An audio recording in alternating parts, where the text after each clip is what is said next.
Alrighty then. Hello everyone. My name is Caden and welcome to Paranormasight.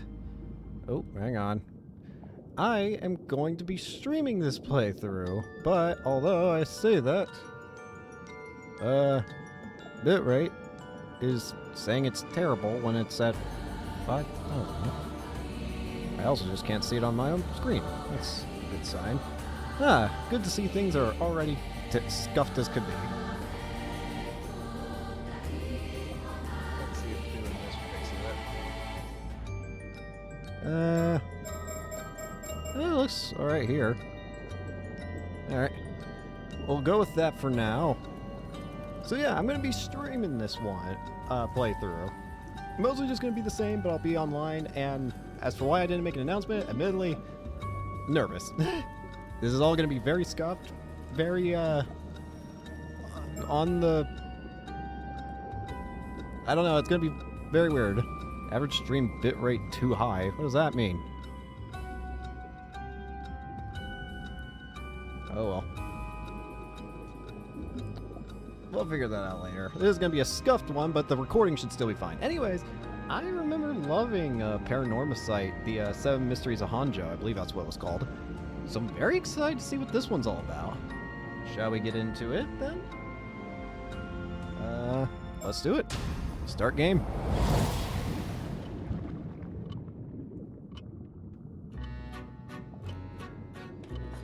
It's you again. My apologies for the wait. Welcome. Welcome. How wonderful it is to see you again. I am the storyteller, your guide to the world of Paranormasight. Now then, I understand you might not be keen to dive into our story, but there are some important matters I must address first, so please bear with me for a while longer. First, this game uses autosave. The game will automatically save at regular intervals, so you may stop playing at any time. Next, please look at the upper right of the screen. This is the menu button. Click it. Okay. Saves, loads. Okay. Profiles. The guide to those who visit Paranormasight. Everything else about him remains a mystery. Nothing of intrigue here. Story chart. And I can do physical saves if I want. From here, you can check the text log, view files, and adjust your settings for auto mode. You can also adjust volume and other game settings in the options menu. If you find that certain effects make the text difficult to read, you may turn them off. I'd recommend you check the brightness, controls, and other settings now before continuing. Open updates page. Confirm, cancel, menu, zoom in, zoom out, blah blah blah. Select item. Excuse you? I don't really know much, but I only know like the one trailer when this game was first announced. That's kind of like the only thing I really know about this game. So, you have to see how we go from here. Now, let's go over the basic controls. When the game is in your control, you may drag the screen to look around at your surroundings. You will once again become able to move after this, so try taking a look behind you before turning back to me. Okay. Is there a demon behind me? Hello? Okay. Wonderful. Whoopsie. Wonderful. Well done. You may also select the face of an individual in front of you to talk to them. Please, go ahead and try with me. What if I just look away from you? I want to talk to you. Fine. Bravo! A fine display. There are times when you will be presented with options such as these. Who am I? Oh, so you've forgotten who you are, have you? But there is no need for concern. It is for that reason that I'm here to guide you, after all.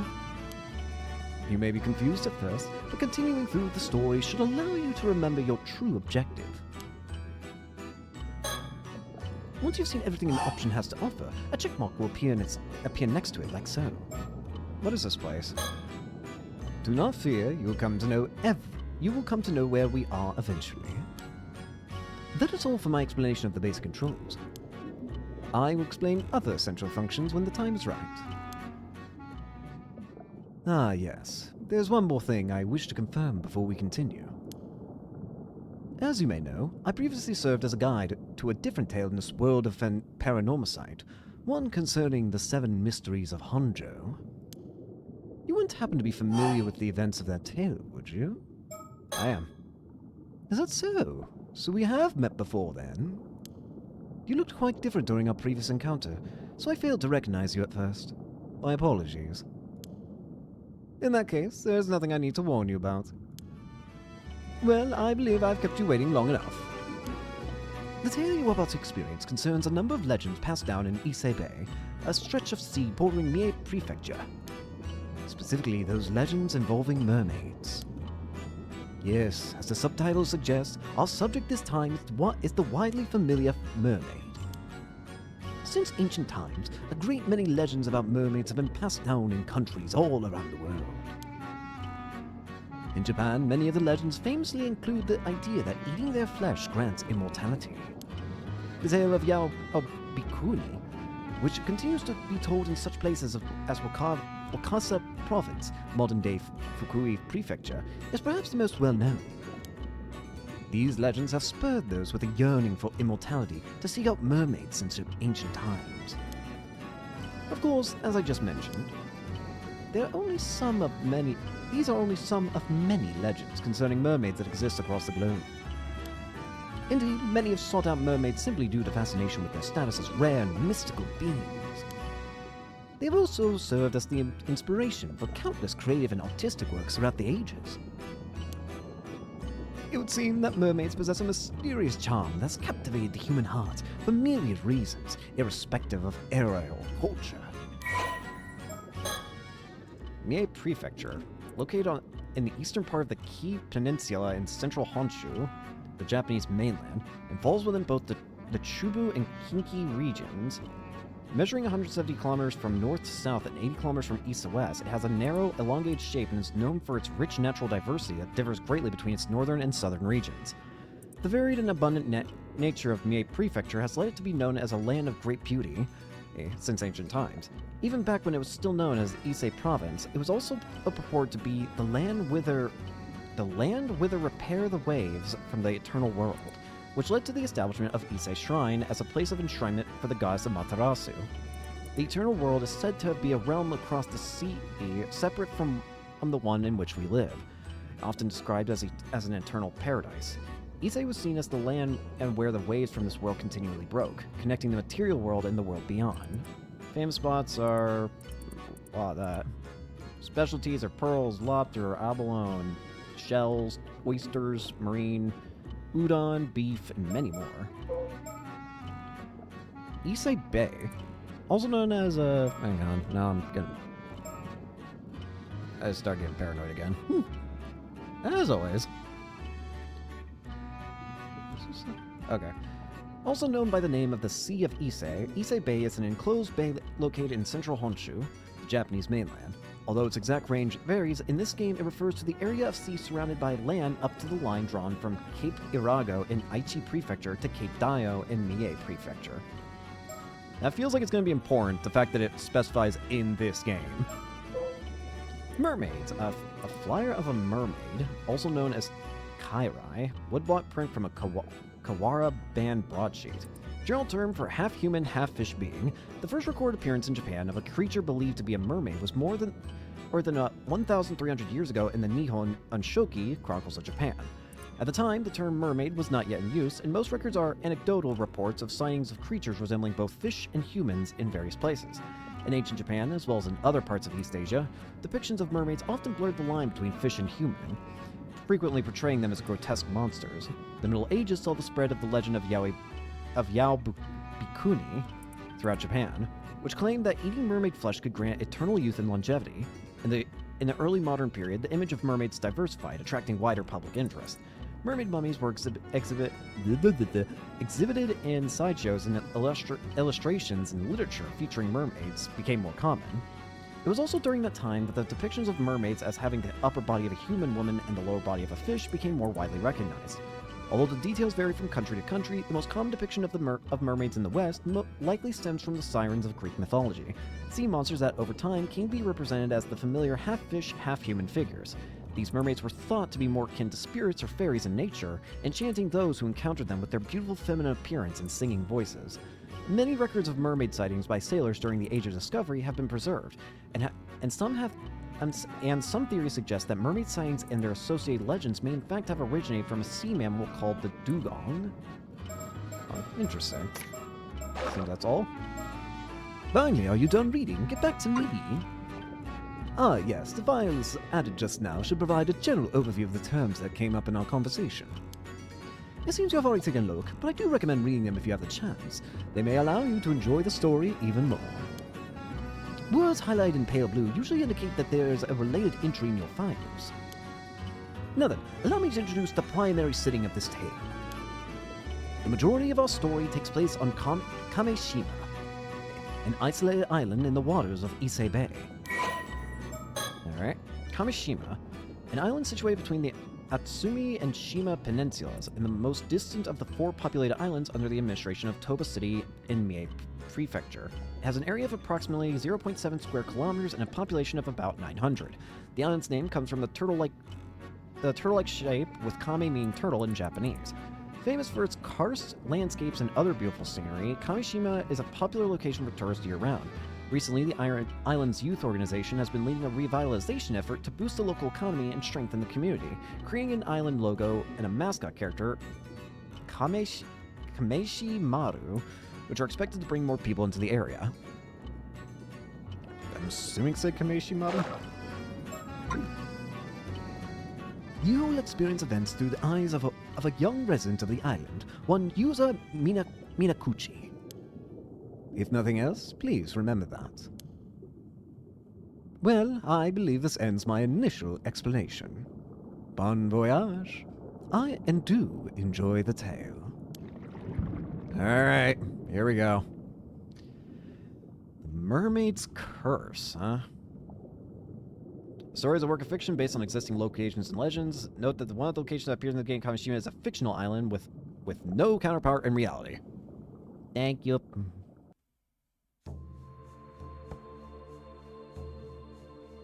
Did you come to me, or did I go to you? I cannot recall whether it was a dream or reality. I cannot recall if I was asleep or awake. Tales of Issei Passage 69, Kari no Tsukai.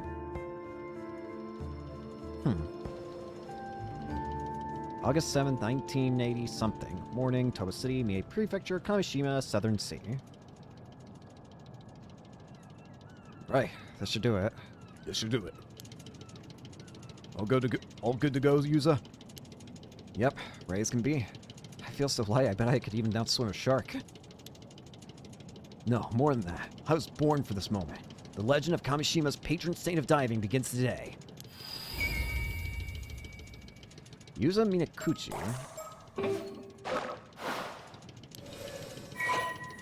Oh, there we go. Yuza Minakuchi. Male, occupation, apprentice diver, and 18 years old. A young man born and raised on Kameshima. Although generally quiet and serious, he has an eccentric side that often sees him make jokes and wisecracks with a straight face, catching whoever he's talking to off guard. After losing his parents in the large-scale maritime accident 5 years ago, he is raised by his grandmother, veteran diver Suyu Minakuchi. He briefly found work at a seafood processing plant in Toba after graduating high school earlier in the year. But upon hearing that Suya had injured her leg, forcing her to retire from diving and causing difficulties in her daily life, he quit his job after only 3 months and returned to Kameshima. At present, he is caring for Suyu while looking for work on Kameshima, and he has recently made the decision to follow in Suyu's footsteps and become an ama diver himself. Although he's been unable to bring himself to enter the sea since the disaster 5 years ago, he's hoping that his previous aptitude for swimming will lend itself to a natural talent for ama diving. His current diver rank is 1. Quite introverted as a child, he began to show a more animated side upon befriending Azami Kumoi, a boy his same age, and it eventually became a common sight to see them getting up to mischief together. Although the maritime disaster 5 years ago saw a drastic shift in the way most of Kameshima's inhabitants treated Yuza, Azami alone continued to treat him the same. Even now, it is not uncommon for Azami to find himself caught up in Yuza's eccentric exploits, but he's always quick to laugh and follow his lead. Who are you? Whoa, that sounds pretty awesome. Impressive. But this is your first time diving out in the bay, so don't push yourself too hard, alright? Yeah, I know. It's my first time, but somehow I'm brimming with confidence. I just know I can land a massive haul if I try. Well, I'm glad to see you're raring to go, but make sure you don't go too far from the boat at first. Best friend Azami Kumoe.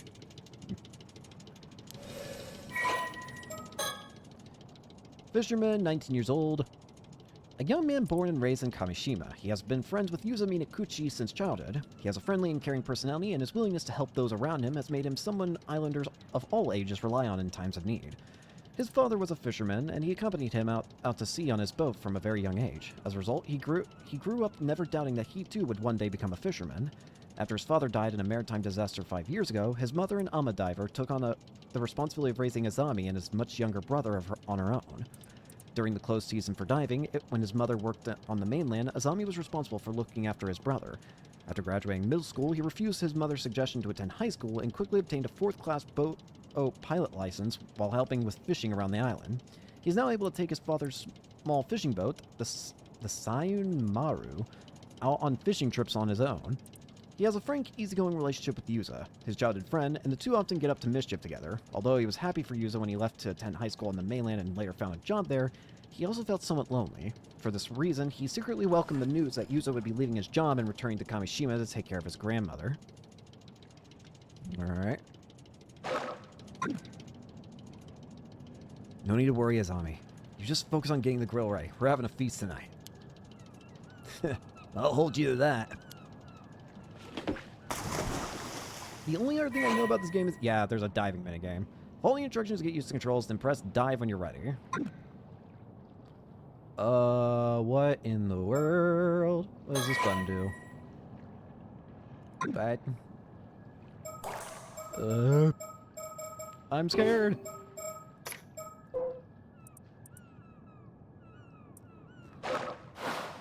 Dive. Whee! Whoa, that's weird. Oh, that's weird.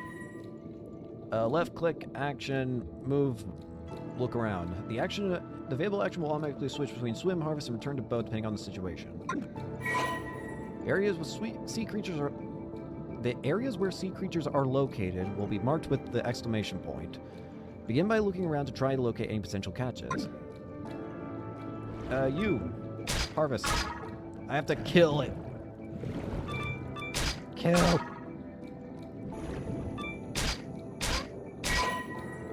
Will increase when diving. Be sure to go back to boat before it runs out. You can return the boat at any time using turning your viewpoint upward and selecting return to boat. Uh-oh. I'm screwed. Dive. I failed the first thing. I got an achievement that just says fail.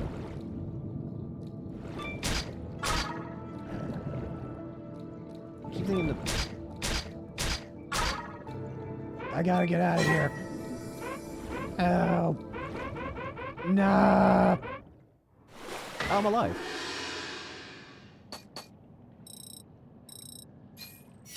Bro, that sucked. I don't know how important it's going... Oh. Okay, let's see what we got here. Diving. Higher level means you can stay underwater for longer. Swimming. Higher level means you can swim faster and return to the boat faster. Gathering. Higher level means you'll have an easier time gathering sea creatures. And searching. Higher level means you can detect sea creatures from farther away. I'm going with diving.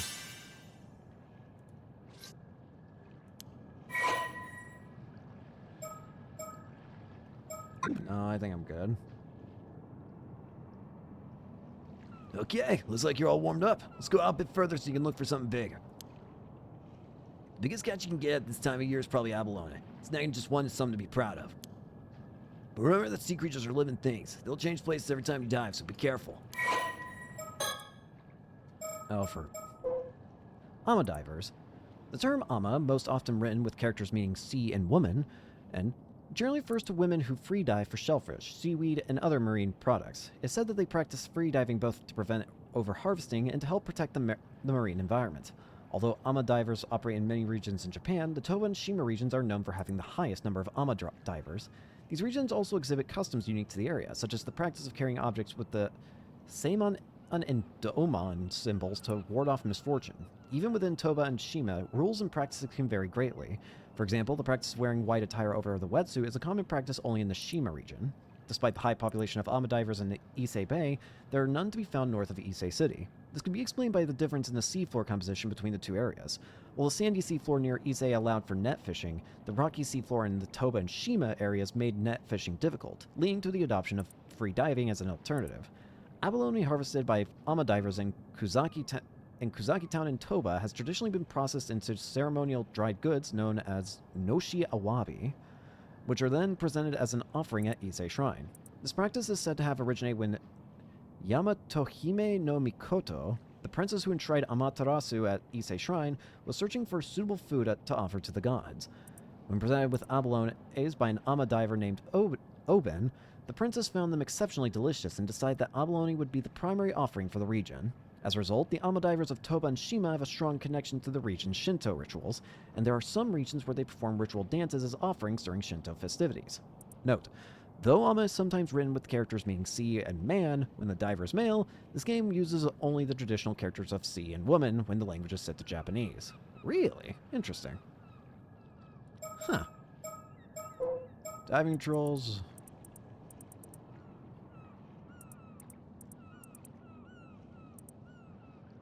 Okay.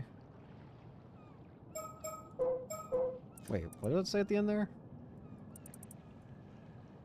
You can still increase your dive rank even after reaching the maximum level for each skill. Okay. When using the harvest action, a purpose harvest may occasionally occur, instantly depleting your target's resistance gauge with a single action. The higher your dive rank, the more likely you are to achieve. Earn stars in your gathering log. Each catch has individual variations. Once you record the highest, lowest limits possible, it will be added. I am going to be so confused by this whole system.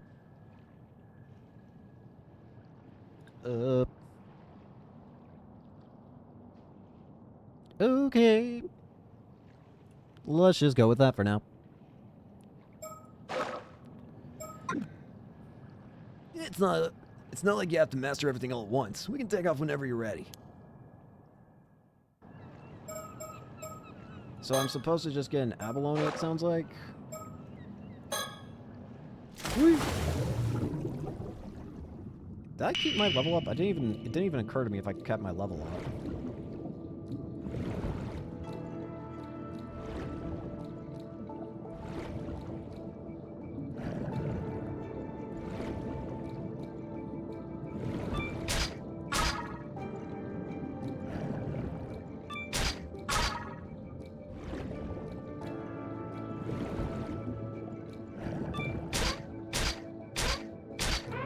I'm dead. I screwed up.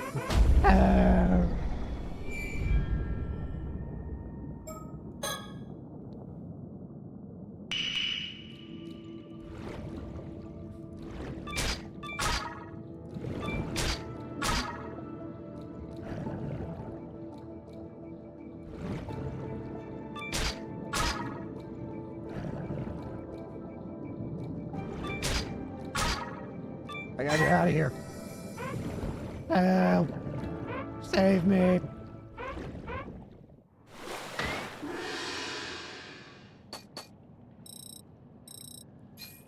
Got a bunch. Diver rank 2. Probably want this.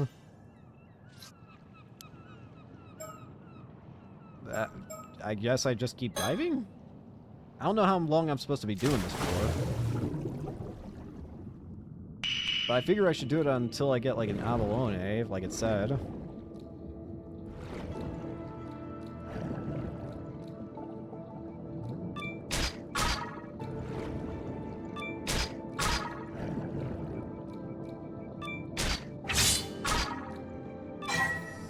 Get me out of here!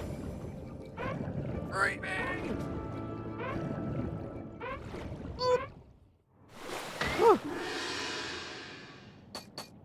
I thought this was gonna be like something that was like limited on how many times you could do it. Can I just like do it until I'm like already like broken?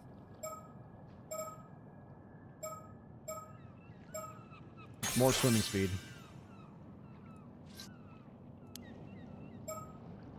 Wait, if I just keep diving, what happens? I'm confused. I'm going this way. Oh, ooh, what's that?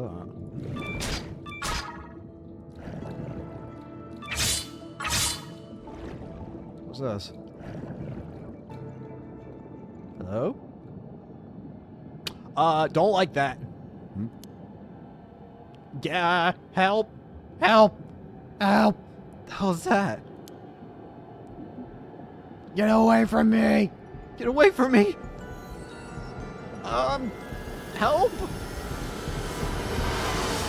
Square Enix presents Paranormasight. The Mermaid's Curse. Oh, dead person. Oh, more dead people. Oh boy, what's gonna happen?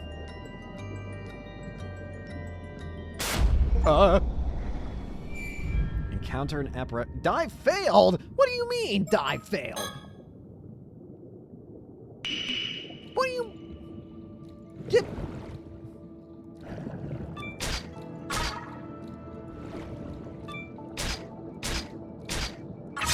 Dive failed? You can't just hit me with, like, the intro sequence and then say you failed. What do you mean? How am I supposed to respond to that? What? I don't get it. I'm just trying to fish. Should I keep going until, like, I have one of each of these things? I feel like I should. Hey, bro, I think I just saw a corpse down there, but we're gonna ignore that because apparently it didn't actually happen.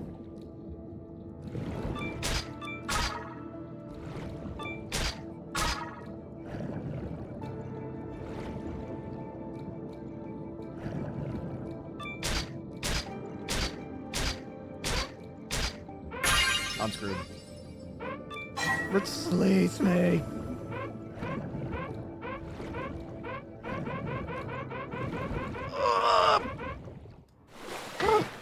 I got it! I got the purple.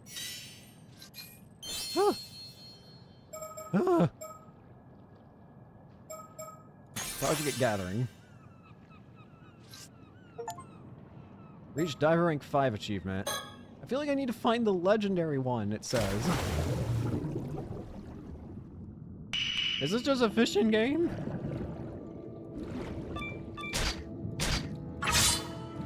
Probably need to stop grabbing like these little things, but I also need to make sure I can level up.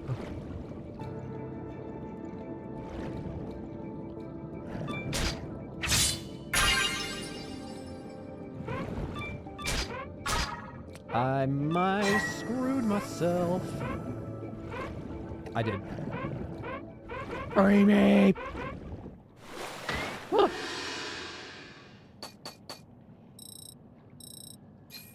Level up. Bro, I'm about to become the best diver right now.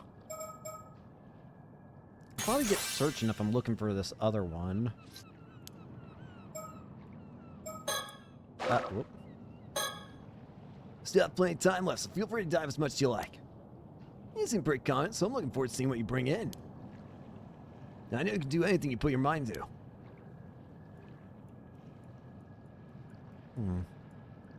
The sun.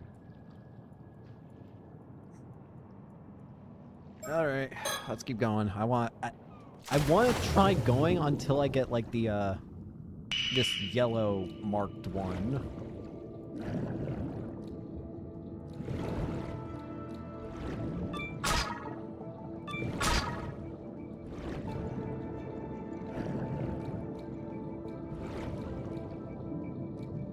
I can't see.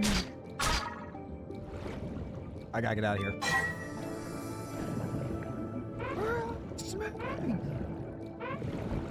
I can't breathe. It feels like what I need to do is just max out what I have, and then I can use the maxed out stats to just probably easily find. Oh boy, now we're not getting as much. Now the game's like, no, stop it. But I feel like I'm gonna miss out on something if I don't Get it. I must fish. Fish.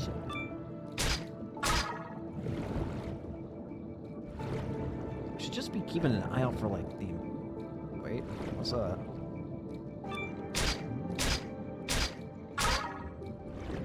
Nope, I screwed up. Please. I need air.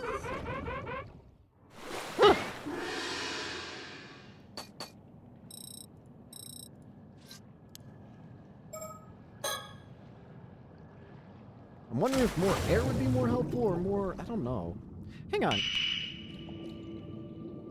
Yeah, I can't pause the game here to check.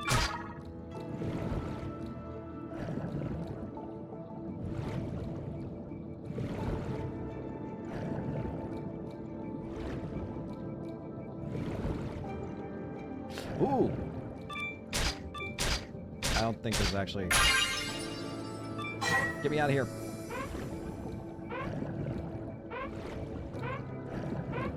Just getting a purple should be like a huge buff to my points.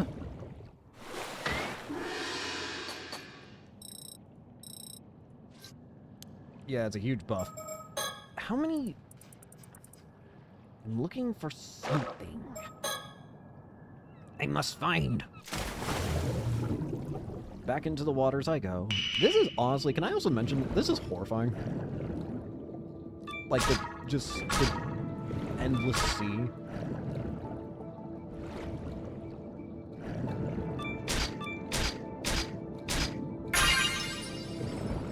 Oh, there it is! Okay. You're not gonna be able to get it this time, but I know what I'm looking for now. Okay, I at least know what I'm looking for. Good. Now the question is, do I go for... What do I go for in terms of my upgrade? I think I go for gathering. Because that way I'll be able to easily crack that thing open. Now let's see if it's like similar spawn again. Now that I know what I'm looking for, I'm just gonna beeline for it.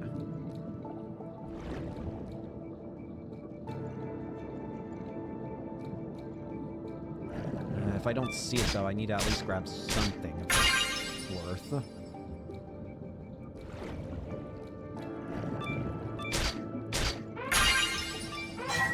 Oh no!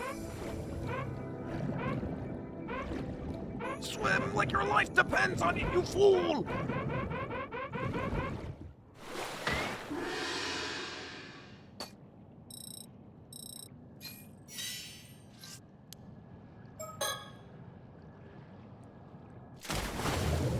Huh.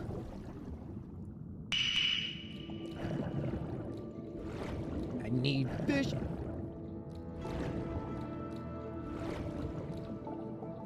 Where are you?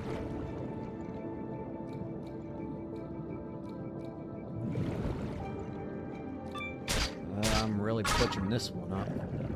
This expedition's got nothing for it, I feel. There it is! Damn it! Time to leave. Escapade! Please.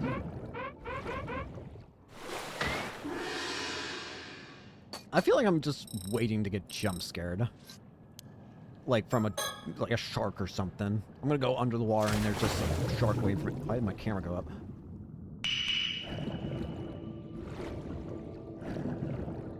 I at least know what I'm looking for. It's just a matter of it actually like spawning in a spot where I can grab it.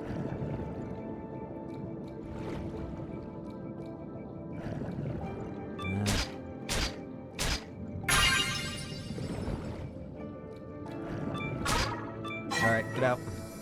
This might be another level up at the very least. Probably end up getting more air. Because we're pretty fast right now. I think we just need more air.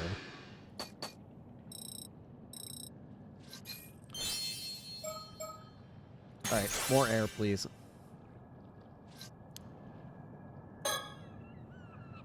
I don't know if I'm actually even doing this right, to be honest with you. Like, I don't know if, like, what I'm doing is not a good idea or not.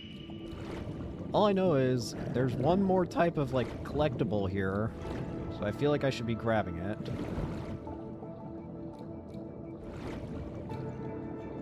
Where are you?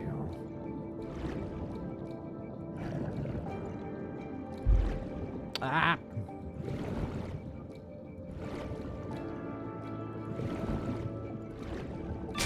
Gotcha!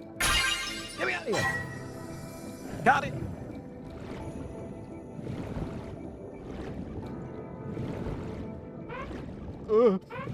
My hair! I got something big here. Nice. Catch an Issei lobster achievement. So gathering log. Although harvestable in game, fishing season for Issei lobsters only begins in October. Alright. Let's go ahead and save our game here, I guess. And that's probably good enough to end for the, this section. Don't get greedy. It's too dangerous to stay out until you're almost out of air. You still need some air left to make it back to the boat after all. It's important to know when to give up the chase. Alright, I think we're good to stop diving then.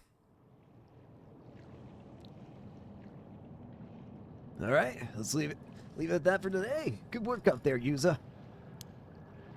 You guys get a fair bit of diving, huh? Bet you feel like you got a better grasp on things now.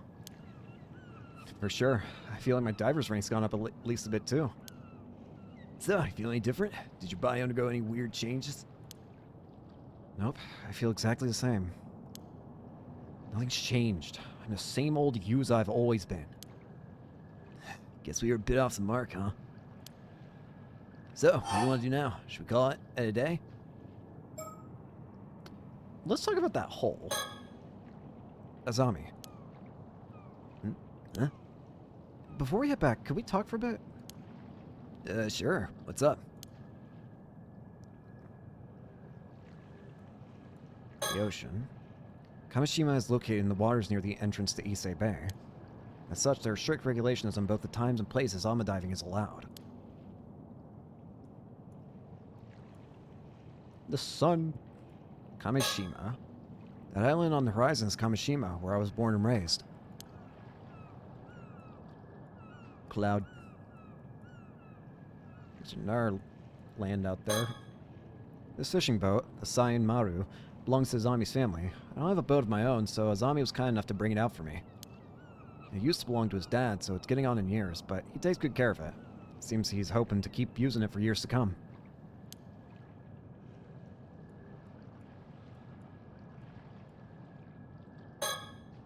This is Azami Kamoi, my best friend. I've known him since we were both kids growing up in Kamishima. When I told him I wanted to become a Nama diver, he was quick to offer his full support. Turtle. Toidle. Anything else? What's this? What's this? Oh, g'day, Yuza. You must have a knack for finding mockingbirds. Mockingbirds? This is supposed to be a bird? Yep, they're these famous bird seers. No one knows who made them, but they show up everywhere. They're pretty unique, and there's just something about the idea of birds dressed up as delinquents, you know? It's really charming. I was real surprised to find one on my boat, but decided to leave it be. To commemorate the occasion, I guess. By the way, that's mockingbird number 8, tit for tat. He's a long-tailed tit. The little guy. Why don't you take note of any you find? Maybe they'll bring you good luck. I feel like I remember this being a thing in the previous game as well. Wasn't there a whole thing about collecting birds? Huh. Guess there's more of these mockingbirds than I thought. Mockingbirds, these popular bird mascot stickers seem to pop up everywhere. Nobody knows who the artist is behind these quirky, rough and tumble birds, or where they'll show up next, but they quickly became popular for their bizarre yet oddly cute designs. Be in the right place at the right time in Issei and the surrounding areas, and you might just be able to find all 20 of them. Reach a total of 5 of 20 stickers collected to unlock a fun bonus content at these milestones. Having found number 8, tit for tat. Yeah, I feel like these guys existed before as well. Pretty sure they did. Well, I already got that. Alright, seems like there's nothing else to check out. Azami. So, when I was diving just now, a giant hole in the seabed you never heard of before? Yeah, the rocks around it looked like they'd only recently collapsed. So I think it's probably opened up within the last few months or so. Now that you mention it, there was a pretty big earthquake around here around 3 months ago. Maybe that had something to do with it? Oh, that's right. That would have been before I got back. Anyway, if you saw a giant hole in the seabed, you'd be curious about it, right? I sure would. Curious enough to try and take a look inside? It'd be pretty dangerous, but I guess I might, yeah. Right. So, I went closer to try and get a better look. Did you see anything? Well, when I looked down into the hole, a ghost or something that looked just like me suddenly rose up from the depths. Oh, it was me. Why is there a ghost of me? A ghost that looked like you? It swam towards me with its hand outstretched.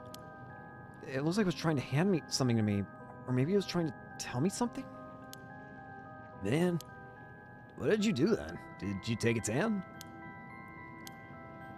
I did. I felt like I couldn't resist somehow. I guess even the patron saint of diving does foolish things sometimes. The only thing I was a patron of was carelessness and a lack of proper vigilance. Sounds like there wasn't much you could do about it, though. Hey, Yuza. That thing you ran into, do you think it could have been a Tomokazuki? A what? Tomokazuki? What's that? What's a Tomokazuki? What's a Tomokazuki? Huh? You never heard of it? Well, I guess not even all the folks around here know about it either. It does sound familiar, though. The Tomokazuki is a sort of ghost story around these parts. The story goes that sometimes with diving, an diver will come across another version of themselves, an exact copy. That other version of them will be holding out something they want, like an abalone. Something they want. And when the diver reaches for it, the Tomokazuki grabs them and drags them to the bottom of the sea. Ugh, that's scary. But wait, the Tomokazuki I saw wasn't holding anything. It wasn't? Oh, that's different. Maybe it forgot it at home or something? At home, huh? The abalone? Yeah, the abalone. Maybe it left it at home. Maybe the Tomokazuki is more careless than the legends let on. You're pretty forgetful, though, so maybe it became such a perfect copy that I imitated that aspect of you as well. You guys are taking this awfully calmly for a ghost. Oh, that damn Tomokazuki knows my every weakness. Now that you mention it, though, I think I do remember that story from when I was younger. I guess the fact that I forgot the story really proves how forgetful I am, huh? No worries, it was a while ago, you know? What happened afterwards? So, did anything happen after you took its hand? I don't really remember. When I came to, I was back outside the hole. I thought maybe I'd blacked out due to lack of oxygen and it had been some sort of hallucination. I see. Yeah, I guess that's possible. But if that's the case, that means I stopped you just to talk about some hallucination I saw. And that would be super embarrassing. Some people do say the Tomokazuki legends might have come about because of divers seeing things when they ran out of air. But hey, it's no big deal even if it was an hallucination. The most important thing is that you're safe. Still, I can't help but wonder about a hole suddenly appearing like that. Yeah, it's pretty weird. By the way, you know those symbols on your diving gear? Symbols? Yeah, Seimon and Domon. The Ama divers around here all have them somewhere in their outfits. Oh, this was my mom's gear, so I didn't know. People say those symbols work as a charm to protect divers from the Tomokazuki. Interesting. Are you saying that the reason we didn't fall victim to it is because we had the symbol? But if I ran into a Tomokazuki just now, wouldn't that mean the charm didn't work? Maybe, but it could be thanks to the charm that you made it back safely. The sea's a dangerous place, even without the Tomokazuki around. Things could have been even worse without the charm to protect you. I see. So without this charm, I really could have been attacked by a shark. Glad I had then. Seriously, a shark would have been no laughing matter. Tomokazuki. A long time ago, in a small village on one of the islands in the Ise Sea, there lived a young ama diver known for her exceptional swimming skills. One day, the wind was strong and the waves were higher than usual.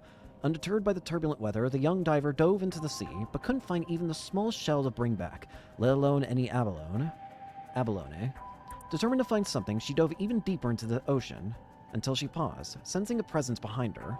Turning, she felt an undeniable sense that someone was watching her from a shadowy crevice in the rock.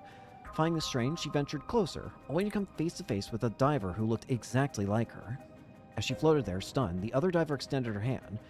In it was an abalone, larger than any she had ever seen. The young diver was mesmerized. She had to have that abalone no matter what. She reached out her hand to take it, when suddenly her fingers were mere inches away from the abalone. The other diver's hand shot out and grasped her arm. Shocked, the young diver frantically struggled to pull away, but it was too late. Slowly, inevitably, she was dragged down into the depths of the ocean.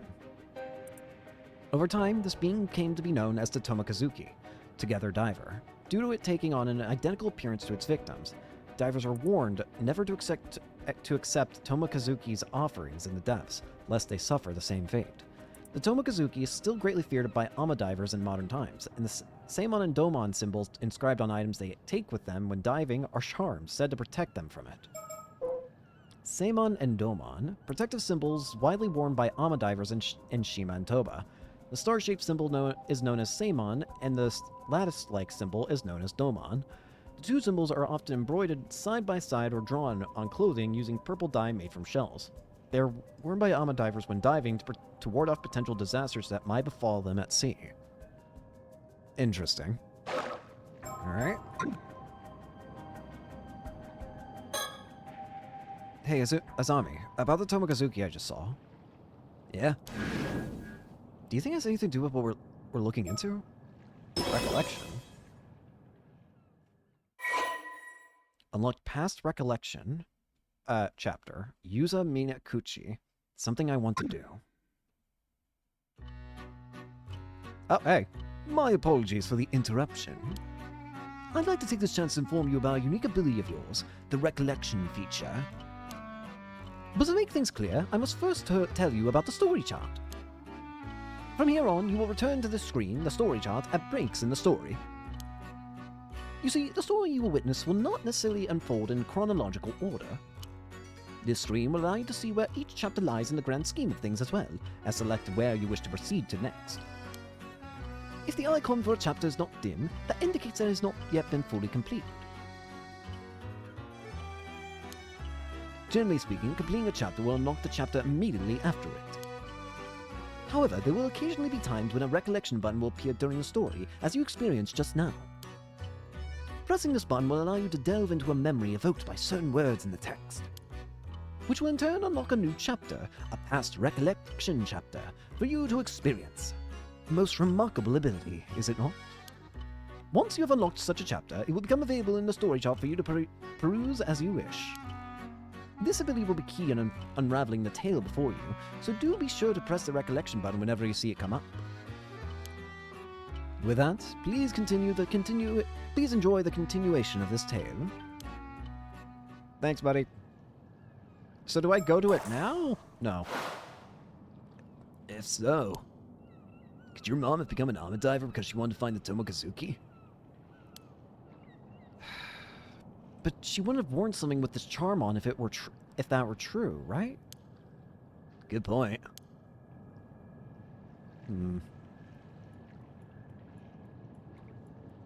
I feel like I'm gonna look around and there's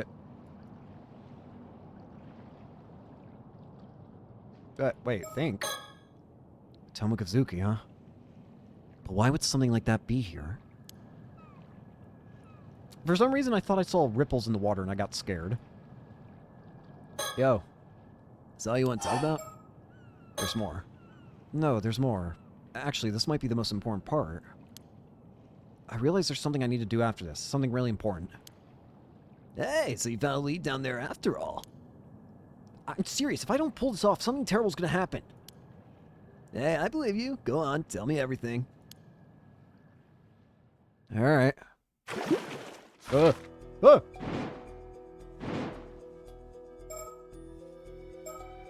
So when they say dim, they mean like this? Like this is complete now? And I guess underwater gathering is like the section of like, so whatever. Anyways, let's go check out this recollection.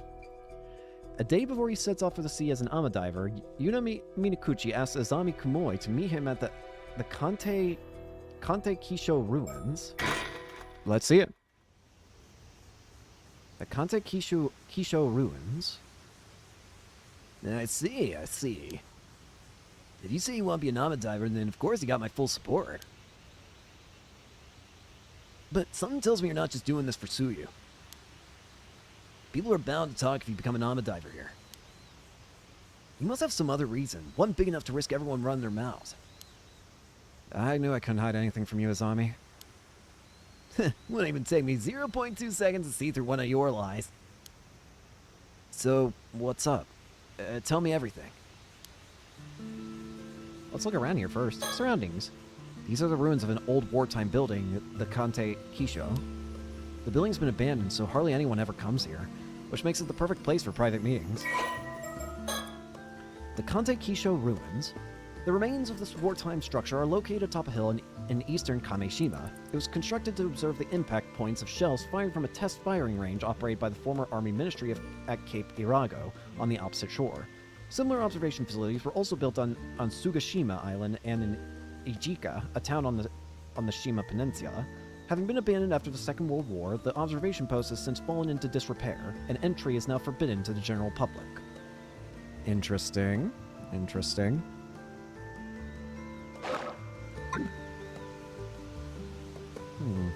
Anything else of intrigue? What about the bird? Is there a bird around here? I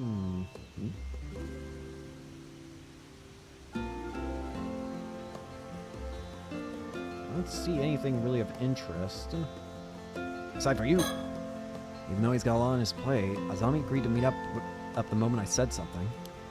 He's been looking out for me ever since I came back. Couldn't ask for a better friend. Hey, Azami. What I'm about to say is going to sound pretty crazy. You still want to hear it? Sure, bring it on. Thanks. I'll come right out and say it then. I'm looking for a mermaid, and I need to find one by tomorrow. What? Oh. A mermaid, huh? And by tomorrow, at that. That's gonna be tough. I'm being serious. In fact, I've never been more serious. I really do have to find a mermaid by tomorrow. I can tell you're not joking by the look on your face. You got some sort of reason for saying this, right? Go on, I'm listening. Thanks, Azami. I should be able to tell Azami everything, right? Mermaid search reason. Is it okay if I talk a little about the disaster 5 years ago? The disaster, huh? If you're okay with it, sure. I was in middle school at the time, and my parents had taken me out into the bay on a little fishing boat. This massive storm came out of nowhere and sank all 3 fishing boats that got caught up in it. I was the only one who survived. Yeah, it was really terrible. The Southern Sea Disaster, a localized storm that broke out in the sea to the south of Kameshima around 5 years ago, resulting in a maritime accident in which a total of 10 people went missing. Ooh. 3 fishing vessels that had set out to sea from Kameshima were suddenly caught in an unanticipated storm and foundered, leaving all but one of the 11 fishermen and ama divers on board missing. When the ships were later dredged and searched, not a single body was discovered. The sole survivor was Yuza Minakuchi, who was a middle school student at the time. His parents, Tosuke Minakuchi and Mara Minakuchi, as well as Azami Kumoi's father, Kyokichi Kumoi, were among the victims. Locals in the area reportedly heard an eerie rumbling from the sea on the morning of the incident. Less of casualties. Medium-sized fishing vessel Daiichi Kyosui Maru foundered, Captain Kyokichi Kumoi and all 5 crew members reported missing. 2. Small-sized fishing vessel Omeamaru foundered. Captain Yukiji Nishikawa and 1 passenger, identity unknown, reported missing. 3. Small-sized fishing vessel Minakuchi Maru foundered. Captain Tosuke Minakuchi and 1 other crew member reported missing. 1 passenger recovered with slight injuries. Dissociative amnesia due to psychological trauma. The sole survivor. When the boat the Minakuchi family was on was about to sink, Mare and Tosuke Minakuchi put a life buoy on their son, Yuza, and helped him escape the boat before the waves engulfed it. Despite the slim chances of survival in such a dire situation, Yuza was miraculously found drifting in the sea the next day, still wearing the life buoy, and was successfully rescued. Although he had no external injuries, the shock of the accident had left him in a state of confusion, and he has little memory of what happened at that time. After the accident plunged Kamishima into a state of deep sorrow. Fishermen and ama divers temporarily stopped fishing to mourn, and a memorial was erected to honor the lost. Perhaps due to his memory loss, the sole survivor Yuza appeared relatively composed in contrast to the grief of those around him. Many found this unnerving, and Yuza became increasingly isolated from the rest of the community. Azami Kumoi, himself having lost his father in the accident, tried to support him however he could, reasoning that he was still better off than Yuza, who had lost both his parents before his very eyes. As investigations continued, questions arose about what the Minakuchi family had been doing in the vicinity of the disaster, despite not having gone out to fish. Yuza only remembered his parents telling him to come with them, and the purpose of their excursion remains unclear to this day. It was not long before speculation began that Mayor Minakuchi had done something to incur the wrath of the god of the sea, and the islanders, already suspicious of her due to her mysterious background, were quick to condemn her, citing the sudden and localized nature of the storm. In contrast, only words of sympathy were spoken for her husband, Tosuke. As rumors that Mare had brought disaster to Kamishima continued to spread, Yuza's grandmother, Suyu Minakuchi, sent him away from the island to board at a high school on the mainland. She had sensed the islanders' resentment beginning to turn toward Yuza, and hoped to shield him from becoming an even greater target of their ire. Even now, 5 years after the accident, feelings of animosity toward Mayor Minakuchi remain deeply ingrained in the people of Kamishima.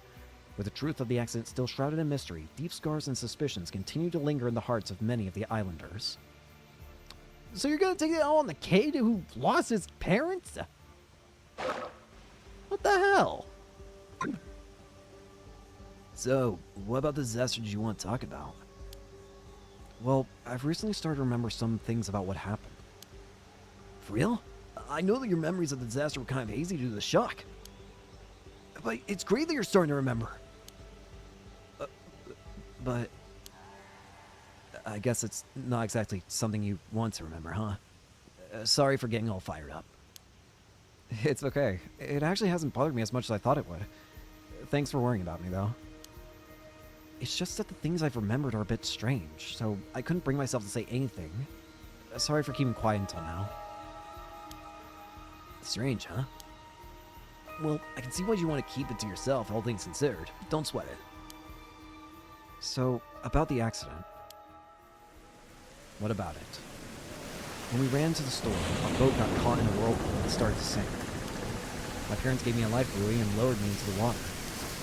They were frantic, and I was too stunned to do anything but go along with what was happening. I can imagine. That must have been really scary, man. Waves were knocking me around, so it took everything I had just to hold on to the buoy. In the end, I just watched as the boat was swallowed by the water. I couldn't do anything else. It wasn't anything you could have done. It wasn't your fault, Yuza. Right after this huge wave came crashing down on me, and I got dragged into the depths of the sea, life buoy and all. Huh? You got pulled under, but I thought... Yeah, up until now I thought I managed to miraculously stay afloat until I got rescued. Interesting. But I remember now, I was pulled down underneath the waves. I remember being caught in a current and tossed all around underwater. I couldn't breathe. I was so sure I was going to die there. But then someone grabbed my hand. Wait, are you saying what I think you're saying? I was barely conscious by that point, so it's not like I saw them clearly or anything. I'm certain someone was there with me, someone who grabbed hold of me and pulled me to safety. And from what I remember, a mermaid. You're saying they were a mermaid? Exactly. So, you were saved by a mermaid? I'm sure of it, and it looked exactly like what first comes to mind when you hear the word mermaid. A real mermaid, huh? But it was a really extreme situation, so it's entirely possible I was just seeing things. Which would mean I called you out here just to talk to you about some hallucination I had. And if that's the case, I'm gonna be super embarrassed. I mean, you're standing here talking to me now, right? So you must have gotten out of that situation somehow. And I can't imagine any normal person being able to stay afloat in a storm like that, let alone managing to save someone. Same. You'd have to be some sort of superhuman or something. Or not human at all. Man, who would have guessed there were mermaids here in Issei? If I really was saved by a mermaid, I owe them my life. I'd like to thank them in person if possible. Makes sense. So that's why you're looking for them, huh? Well, if we manage to find them, I've got to thank them for saving you too. So I was thinking of heading to where the disaster happened and diving there to see if I can find anything. Wait. Are you sure? You almost died there. I'll be fine. In fact, since I've never gone near there since the disaster happened, I was also thinking I'd like to do something to honor my parents and your dad's memory. Yeah, I'd like to at least offer flowers if nothing else. The others have always kept their distance, but it's not like going there is forbidden or anything. Let's do it. Thanks, Azami. I owe you one. Aw, good friend. Should be able to tell Azami everything, right? Yep. That was different.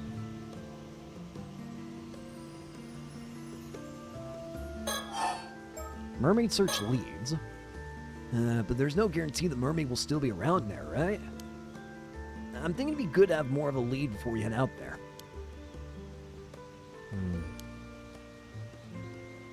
About that, do you mind if I say something crazy? Again? Sure. What's up? You remember my mom, right? Of course I remember Miss Mare. Well, she wasn't originally from Kamishima, but she met my dad when she moved here and ended up marrying him. But even to me, she never really seemed to fit in here. Well, I can't really disagree there. She never really spoke to me much either. Some people even outright told me not to talk to her, you know? Said she was suspicious because we didn't know anything about her, stuff like that. I guess that's understandable. She didn't really involve herself in community activities and almost never participated in local events. It felt like she was always keeping her distance from the other islanders somehow. 20 years here and she was still considered an outsider. Yeah, I never knew how to bring it up to you, but I always kind of wondered. Was there some sort of reason for that? Not as far as I know. Dad and Gran never seemed to mind, so I figured that's just how she was. But looking back at things now, it was pretty weird. Mayor Minakuchi, unknown age, Yuza's mother. Yuza Minakuchi's mother, having gone missing in the Kamishima Southern Sea disaster 5 years ago, she was declared dead a year later after search parties found no sign of her. Sorry, I was looking at something. More than 20 years ago, Mayor Somekawa arrived on Kamishima with no possessions to her name, expressing that she had taken a liking to the local environment and wanted to move there. However, she remained tight-lipped about her background, only revealing that she was from a small town out in the mountains and that she had had to leave her home for undisclosed reasons. And although her request to move to Kamishima was accepted, many islanders remained suspicious of her. After settling on the island, she showed an interest in the Ama lifestyle and eventually took it up after displaying a talent for freediving, with Tsuyu Minakuchi acting as her instructor. During this time, she grew close to Tosuke Minakuchi, Tsuya's only son, and eventually married him a few years later. The two would go on to have a son of their own, who they named Yuza. Despite this, Mare was unable to fully shake the air of mystery that surrounded her, and many islanders continued to question whether her presence on the island might cause trouble down the line. Something of a free spirit, her nonconformist ways and somewhat naive personality meant that she was often absent from local activities, leading to further criticism from a portion of the population. Some also report frequently spotting her wandering the island after she first moved there, seemingly looking for something or catching sight of her doing something on the shore in the middle of the night. Fortunately, her mother-in-law, Tsuya Minakuchi, was a person of no small influence on Kamishima, and no one dared to openly persecute Mare under Tsuya's watchful eye. The three generations lived peacefully under the same roof for more than 10 years until the Kamishima Southern Sea disaster tore them apart. Since her disappearance and the disaster 5 years prior, a growing number of people have accused her of somehow being responsible, citing her various instances of suspicious behavior as justification. Interesting. Well, I guess even I thought she was a bit of an oddball at times. You say that, but I think you're getting to be pretty similar to her. What? Really? Yep. What's that saying? Marching to the beat of your own drum? We're both like that. Really? I never realized. You've been so blind. Blind fool. Yep, there it is. That's what I'm talking about. There. I keep checking and get... Why'd you bring up your mom all of a sudden?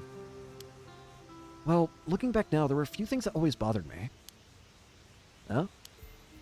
For a start, no one ever told me where my mom was from.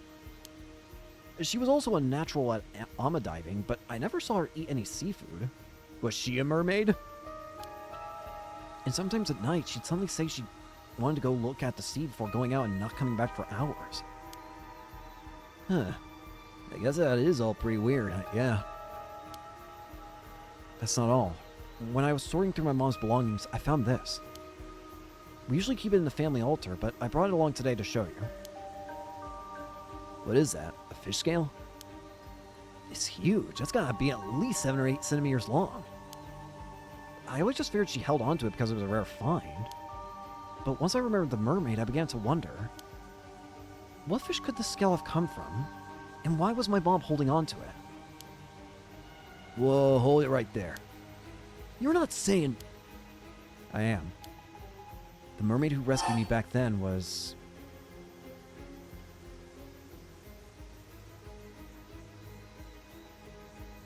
It was you! Wait, what happens if I get it wrong? I'm gonna save here just in case. I don't know if it's gonna actually do anything, but it's you, Azami. Azami, it was you, wasn't it? No way. How'd you figure it out? Oh, wait, for real? No, you idiot! Like hell, it's for real. Do I look like a mermaid to you? Oh, right, of course you're not a mermaid. I thought it was a bit of a reach myself. So, what'd you really mean to say? What I meant to say was... It was myself. I saved myself. It was me. Finding myself in a life or death situation awakened my hidden potential. And the next thing I knew, my legs had become fins and I could breathe underwater. My transformation into a mermaid was what saved me that fateful day. Oh, you're a mermaid all along? That kind of went in a different direction than I was expecting. Actually, that wasn't exactly what I wanted to say. Though it wasn't too far off either. So, what did you really mean to say? What I really meant was... It was me all along. It was you. Yeah, it was... I think it was my mom. What do you think? I don't know. It's pretty out there. Could that even be possible? So, your theory is your mom used to be a mermaid, but she became a human so she could live among us. Yeah, but she turned back into a mermaid when the disaster happened, and wasn't able to come back afterwards. How does that sound? I don't know. But after hearing your story, I can't dismiss it out of hand either. Yeah, if that's really the case... And my mom really is still out there in the sea somewhere, even if in a different form. I was thinking it'd be nice if I could see her again. It might be because they're still treated as missing instead of dead, but... It still hasn't really sunk in that my parents are gone. I know what you mean, man. Sometimes it feels like my pop's just gonna show up at home again like nothing ever happened. Though, even if your mom's alive, I guess it'd be hard for her to show up if she's back in her mermaid form now. If my mom really does have some sort of connection to mermaids, then maybe that was the reason she never really fit in here. It might help clear up any mistaken impressions the others have of her anyway. I see. So you think that by trying out ama diving like your mom did, you might be able to find something out? Maybe if you're lucky, you'll run into a mermaid in the process. Yeah. And if I really am descended from mermaids somehow, it's possible that diving might awaken something in me. Alright, I hadn't thought of that. I guess if you're like suddenly become Finns, we'll know for sure you're a second generation mermaid. Okay, I think I got the gist of what you want to do now. Thanks for understanding, Azami. I haven't been happy with how people have been treating you ever since the disaster either, and what they say about your mom. If there's anything I can do to clear the air, I want to help. Thanks. I appreciate it. Though I don't know how people will react if you suddenly start talking about mermaids. It might be best to keep quiet about that part for now and just say you're looking into your mom. What do you think? Yeah, I think that would be best. Okay, now that we got that settled, how about we head out tomorrow morning? That sound good to you? Yep, I've been doing some training in secret, so I'm all set.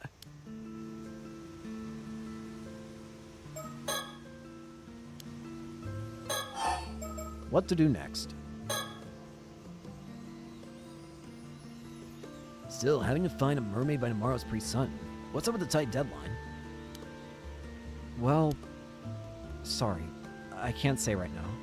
If we... Oh, whoopsie. If we manage to find one, I'll explain everything. I promise. Well, as long as you tell me later, it's all good. Oh, here's an idea. If you're in that much of a rush, how about we talk to Tsukasa and Sato? Maybe they'll be able to help out. I wonder. It would be nice to have more help. But would they even believe me? The whole thing is pretty crazy, after all.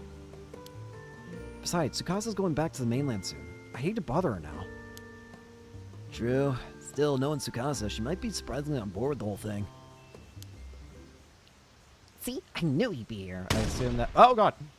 Whoa, speak of the devil! When did you two get here? Oh, talking about something you didn't want us to hear, were you? Boys will be boys, I guess. Childhood friend Tsukasa Awao. Hello.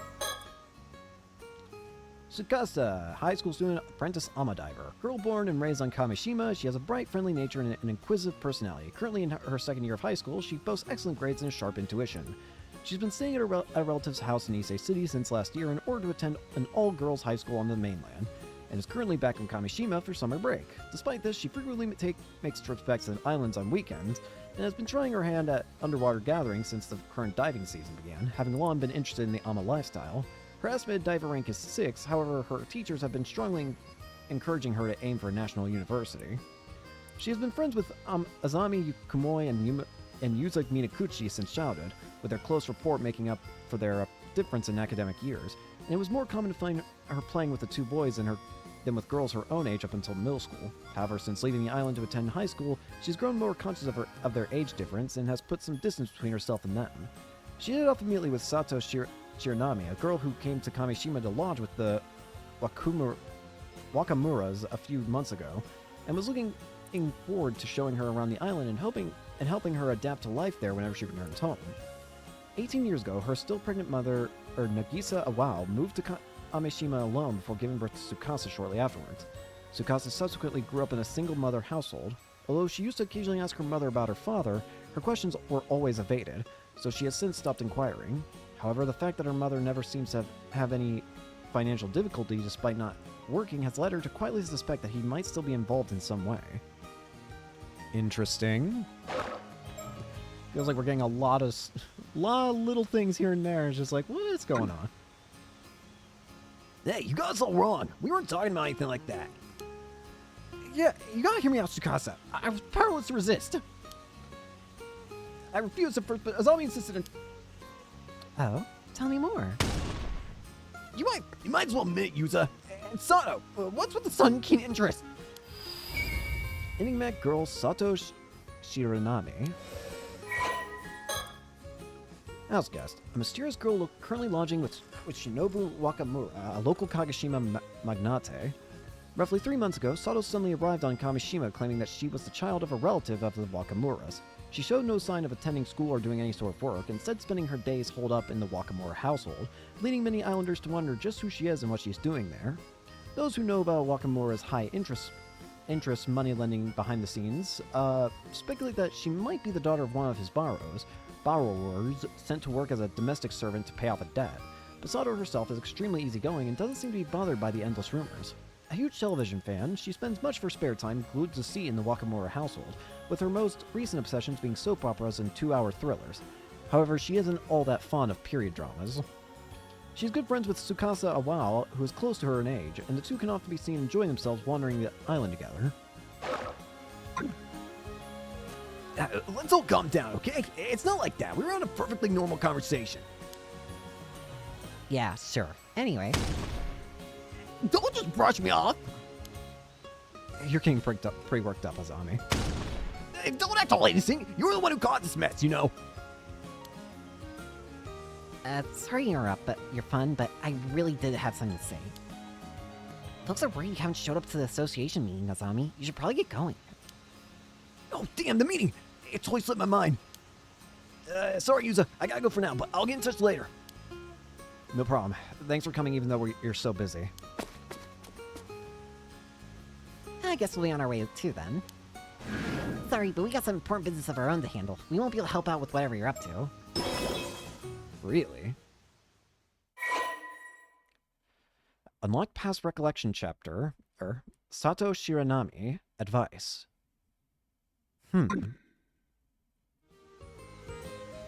So did you hear what we were talking about?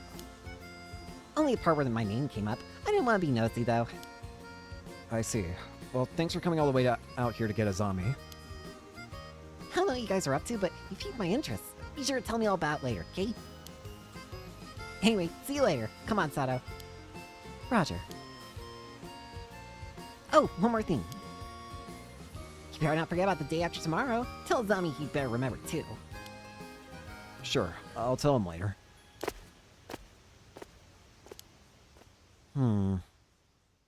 Why is there a deadline? Oh boy. Oh! Second main character unlocked! Sato Shiranami. Oh, this one's like completely grayed out. Does that mean there's literally nothing to do in it?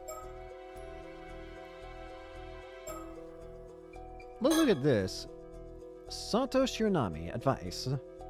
Having grown close to each other, Tsukasa Awao tells Sato Shiranami that she has something important to discuss.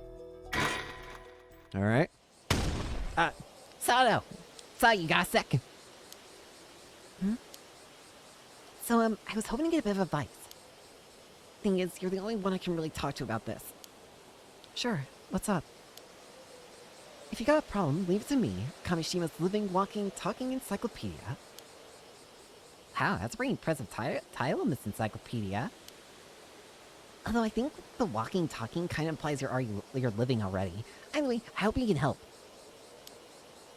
You know that even if it kills me, I'll squeeze every last brain cell I've got to help you, Tsukasa.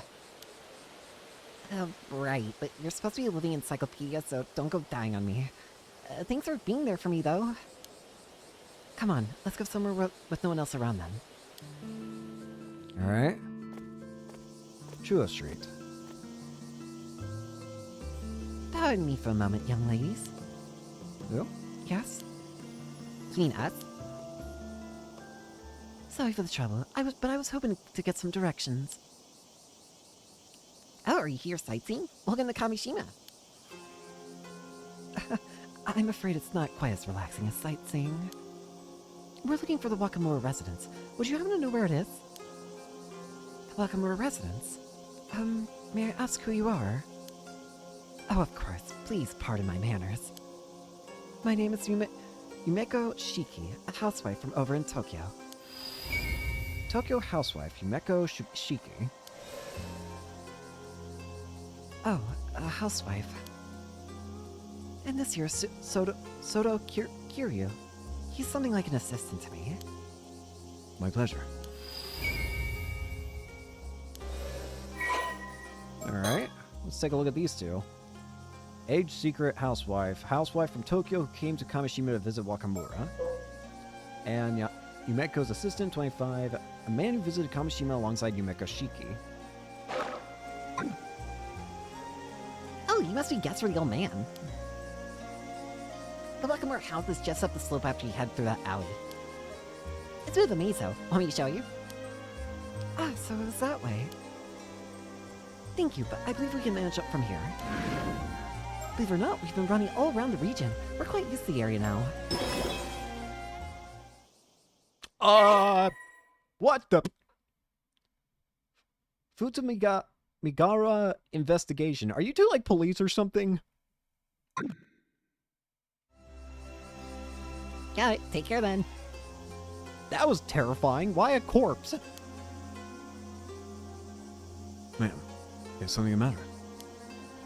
No, it's nothing. I'll tell you later. We'll be on our way then. Sorry for stopping you. That was terrifying.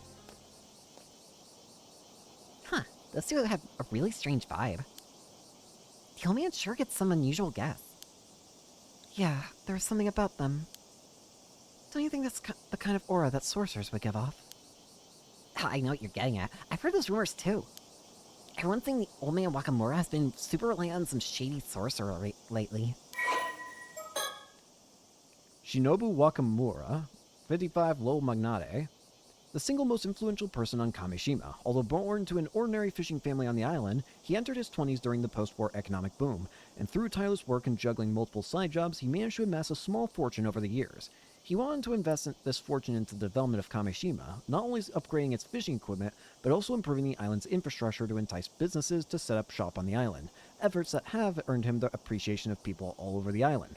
He currently holds many key positions on the island, including serving as head of the Kamishima Fisheries Cooperative Association, and it is said that his appointment as the next mayor of Kamishima is all but confirmed. Although admired for his many contributions to Kamishima's development, his personality leaves much to be desired. With many stories of him using force to get things to go his way, he is often high-handed in his dealings with others, fully aware that his position makes it difficult to oppose him. Having moved his main home and base of operations to the mainland many years prior, there are abundant rumors that he has since added loan sharking and land grabbing to the list of ways he's willing to add to his sizable fortune. It is said that he has recently become an ardent devotee of a certain famous sorcerer in Tokyo, and often relies on their guidance when making decisions. Interesting. There are just... It feels like there are certain things that are just being talked about super casually. It's like, oh yeah, the ghost, the sea ghost thing. You probably just saw that. Don't worry about it. Oh, the old man who's like running like who more than likely like runs like a loan shark stuff. He was like supported by like a sorcerer, or like probably supported by one. Like, but who cares? It's like, why are you all talking about this super casually? He did say they were from Tokyo. Maybe they really are sorcerers. Whatever. Come on, Sato. Let's go. Yep. Whoa. What the? Oh, hey. I can click this. Fling him around. Chill Street. I'm already here. The bay.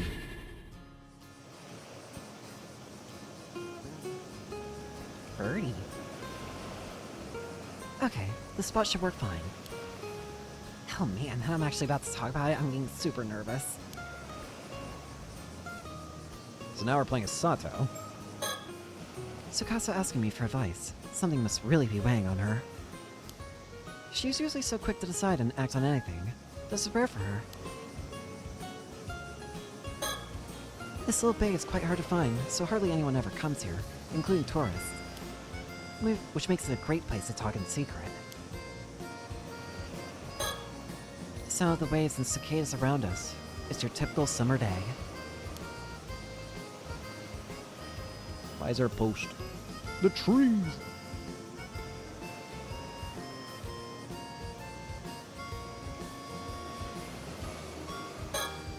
Now that we're here to talk, she suddenly looks like she can't get the words out.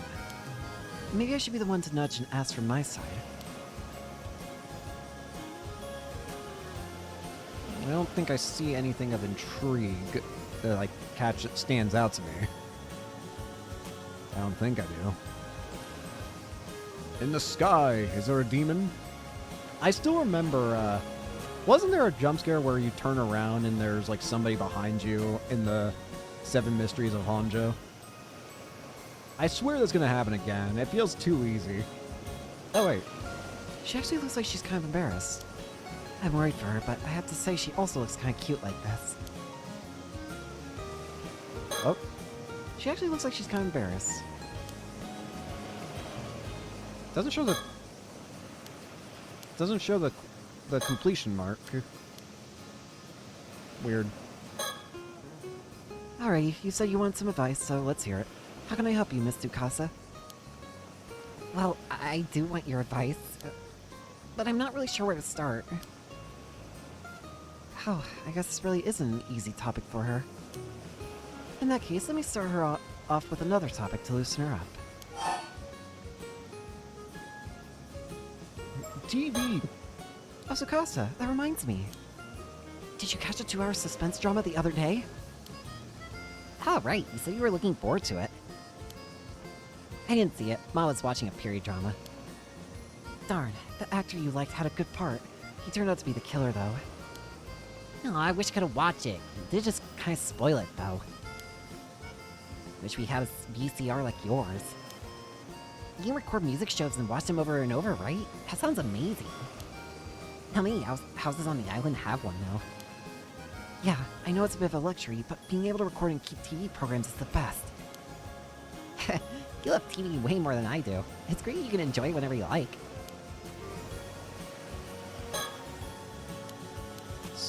I'm still confused why it's not shown. Really can't get enough of your TV. Huh? You think I watched them too much? How much did you watch this summer? Well, I guess I'm pretty much always watching whenever I'm home. Nice. You should thank old man Wakamura for letting you watch as much as you want. We're hardly ever allowed to watch TV at boarding school. Even at home, I'm always fighting over what to watch with Ma. Makes it damn hard for me to keep up with the conversation at school, you know. TV's just got too much influence on everyone. Can't blame them either. It is pretty fun. I feel like I have to keep checking in case the dialogue changes. Speaking of TV, I saw something on the morning news. Yeah? What happened? They said an Ama diver on the mainland went missing at sea. Oh yeah, I saw that too. Hope they find her safe. Apparently they're still searching, but it goes to show how dangerous being an Ama diver is. Yeah, even I've had a couple of moments out there that have been way too close. When the catch is right in front of you, it's easy to think you can go a little bit further, and end up pushing it just too far. Sounds scary. You be careful out there. Now that I think about it, a little while back, there was a story about old human bones found on the seabed near Toba. Whoa, I never heard about that one. That really happened? Creepy. Maybe it was someone who went missing at sea. I just hope it isn't like a curse or anything. Yeah, the sea can be pretty scary. The old Aunt Amma at Granny's always told us. We islanders live with the sea. Never forget how fearsome it can be. That's why the Amma divers wear charms and mind the proper rites, right? Yeah, gratitude, manners, and restraint toward the sea are never to be forgotten. That's the first thing they teach you when you start diving.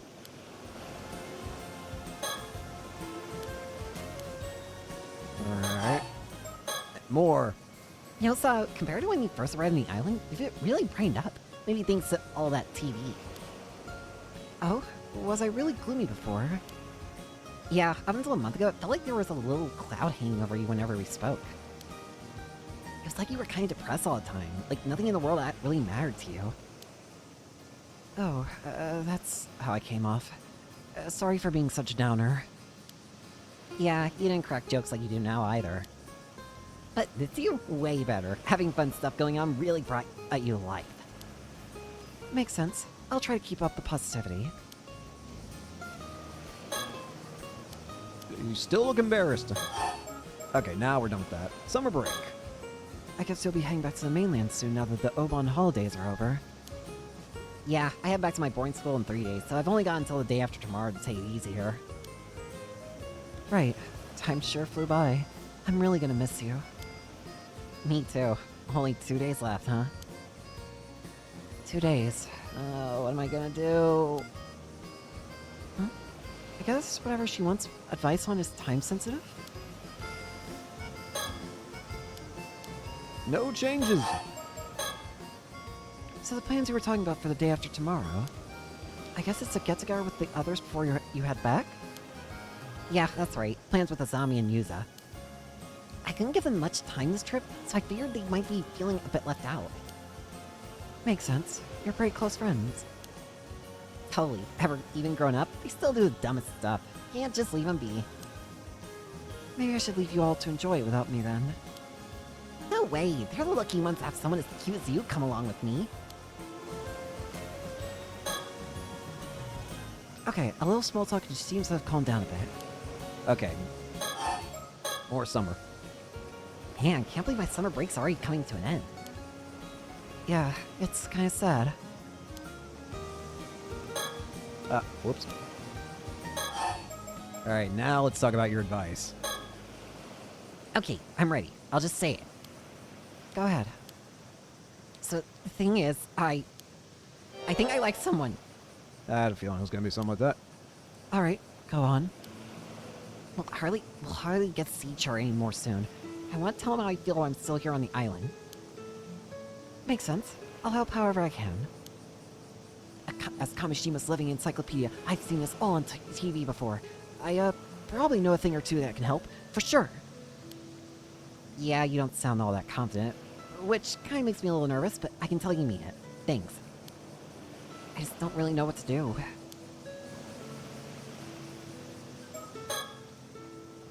So Tsukasa's got someone she likes. I never expected the talk to go in this direction. I want her to be happy, so I'll support her no matter what happens. Whom's to do?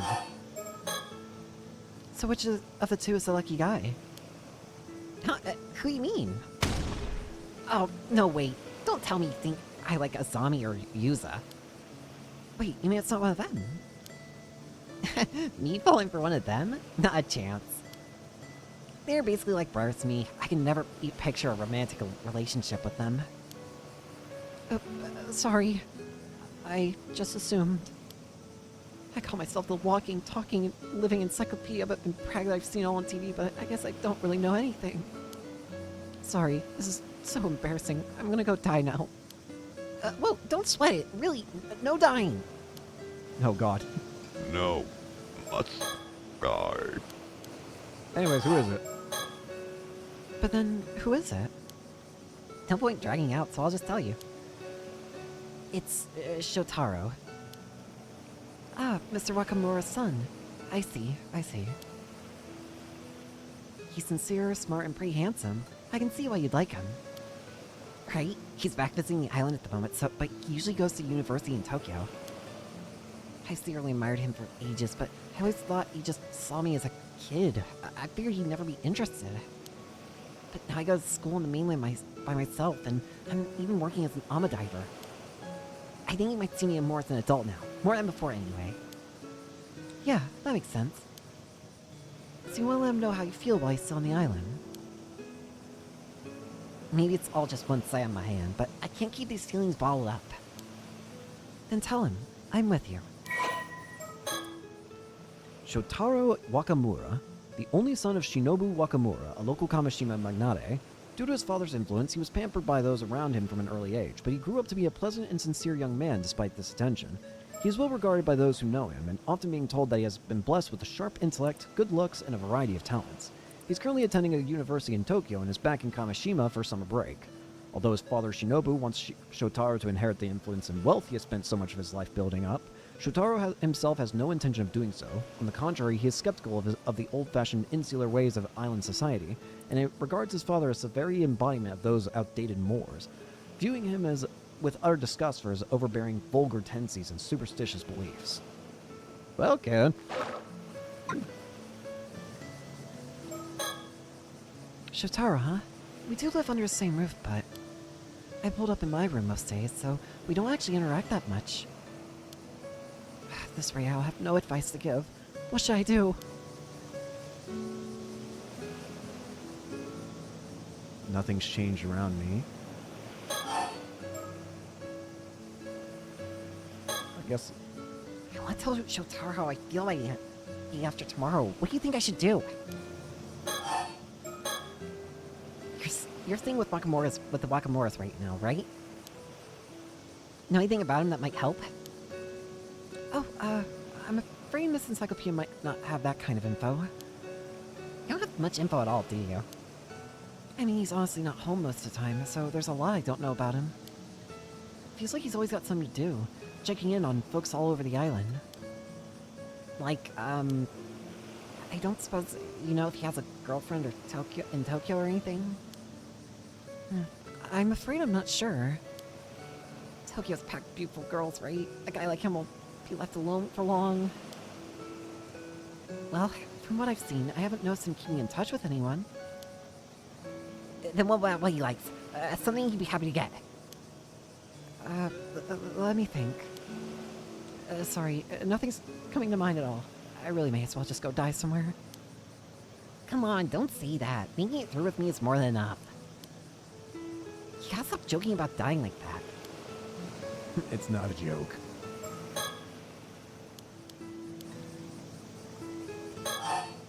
Shotaro. Oh, Tsukasa, how about this? I'm pretty sure I can ask Shotaro to meet us somewhere. I'll organize for that for now, and we can plan from there. How's that sound? Ooh, sounds good. Thanks so much, Sato.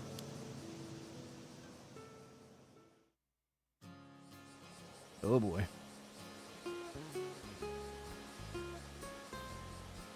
So, we kicked around ideas the whole way back, but in the end, writing a love letter and handing it to him is the best call. That's the plan, right? Yep, since way back when, the tried and true way has always been a love letter. Not that, not that, not that. Not that. I got. Don't be in here.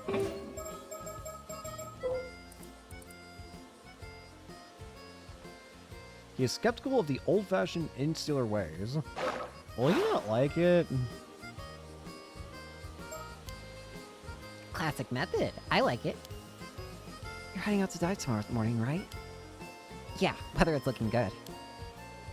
Alright, then I'll ask him to come to the bay a little afternoon. That work for you? Yeah, I just need to have the letter ready by tomorrow. Can you look it over before I give it to him? Of course, I'll fix it up even if it kills me. Thanks, I'll write even if it kills me too. I'm already so nervous. Hey, you two over there. Is that who I think it is? It is. It's Shotaro. Hey there. Oh wow, speak of the devil. Hey, sorry to interrupt. My nice son, Shotaro Wakamura. Oh, he's totally glowing as usual. Is something wrong? Have you seen Azami? He didn't show up to today's association meeting. Oh, I see. I haven't seen him today. Ah, I think I know where he is. I'll go get him. Oh, you do? I knew I could count on you, Tsukasa. I'll let you handle it then. Sure. No problem.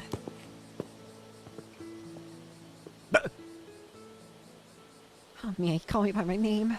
I'm so fired up right now. Let's do this. Yeah, let's. First off, let's find this two. Bet they're up at the Kante Kisho ruins. Let's go, Sato. Right, behind you.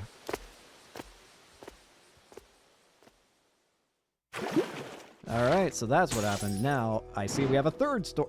Is there going to be more? I noticed that is it just going to be these three already? As our only options, I mean? This is... Okay, I don't think we finished this. Something feels wrong there, but... Futamigaru investigation. Our third main character, I guess. Yumeko Shiki. Yumeko Shiki and Soto Kiryu, who head to the coast of Megara?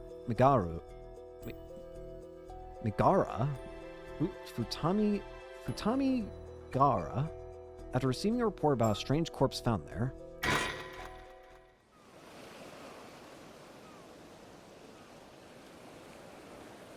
Alright, let's see here.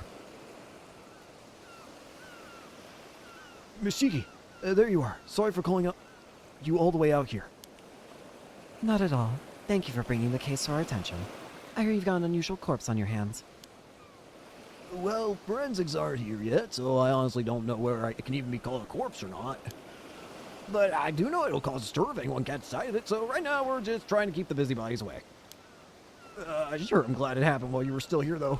What with you being from the Tokyo Metropolitan Police Force and all. Masaru Ide, Prefectural Police Detective. Where's our cadaver then?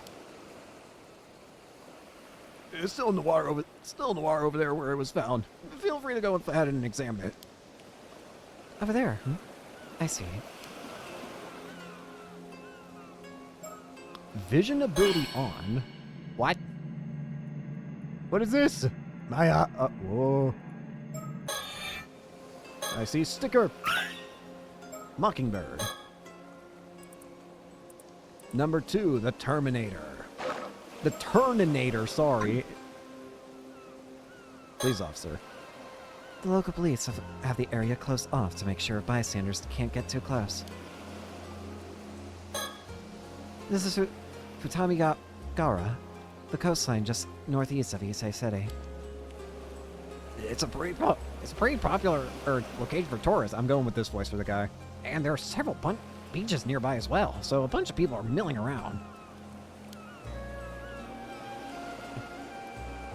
It certainly is an impressive sight. It's too bad we couldn't come here as simple tourists. Futamigara is the name of the stretch of coastline along Futami Town, so named during the events of the story, has since been merged with Issei City. Okay. In the Watari district of Mie Prefecture. As part of the Issei Shima National Park, it has been designated as a place of scenic beauty and considered one of the most scenic spots in Japan. And the name Futamigara is said to originate from a visit to the area by Yamato Hime no Mikoto. According to legend, the area's beauty caused her to turn to look back upon it, leading to Futami, look twice, becoming part of its name. Interesting. Issei City.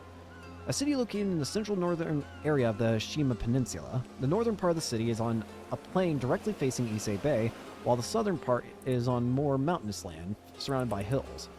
Having long flourished as the town leading up to the Torii Gate of Issei Shrine, it stands out as a particularly popular tourist destination even among the many attractions in the Issei Shima area.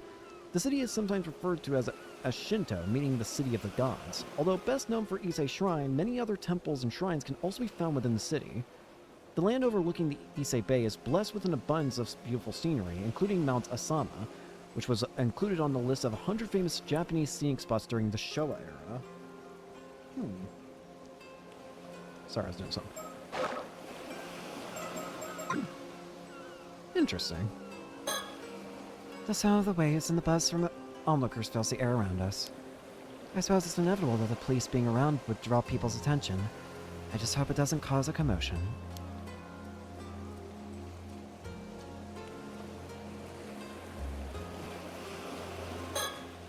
This is Masaru Ide, a detective from the local police.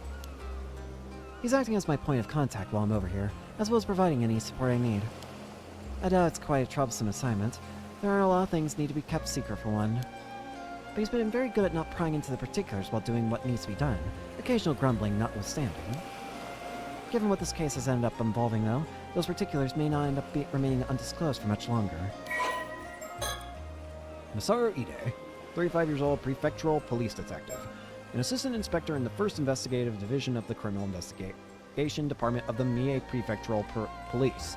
He often finds himself saddled with whatever troublesome task comes to the department's way, something he makes sure to grumble about each time, but is a proficient detective in his own right, being diligent in his duties and having passed his promotion exam without difficulty. Although often said to have a somewhat unreadable expression, he is quite sociable and makes a point to attend all the department's drinking parties. Born and raised in Mie, Masaru never ventured beyond bicycle commuting distance of his hometown, Sioux City, until the time came for him to attend university. With no particular plans for his future in mind, he took the employment exam for police officers, figuring that a local government job would at least be stable. He had no admiration for the police or any strong sense of duty or justice, but found the strict discipline of the police force suited his personality. He quietly married a fellow classmate from the police academy soon after graduating, and at home he takes on the role of doting father to 2 sons and a daughter. If pressed to discuss his hobbies, they would include walking and combination puzzles. Strangely enough, he often happens to be walking nearby whenever incidents occur, leading to him being first on the scene even when off duty, something his colleagues frequently tease him about. not my fault.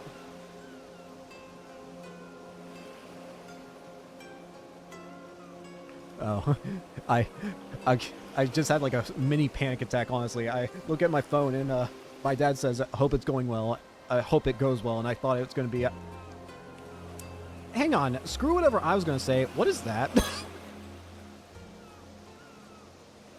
I see. So this is the corpse in question, is it?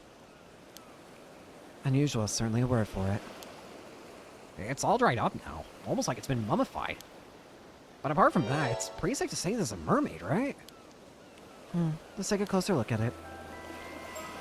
Go back. What was I even talking about? I don't even remember. I got so sidelined seeing that in the water. I don't even remember. Oh yeah, why I got scared. I thought it was going to be related to my grandpa getting like a tumor removed or something. That's not till later. And he's already going to be fine. Anytime I hear hope it goes well, I get nervous. But I got completely sidelined by that. Hey there, buddy. This is Soto Kiryu. He's worked with me as my assistant for a long time now, although he usually makes his living as a psychic detective. He's not officially with the police, but with my assignments being what they are, he has special permission to accompany me on investigations. Psychic detective, an independent psychic who makes his living as Japan's only psychic detective. Soto has no permanent residence, instead traveling throughout the country for training and resolving any metaphysical incidents he comes across, something which eventually led to him gaining his current moniker within the industry.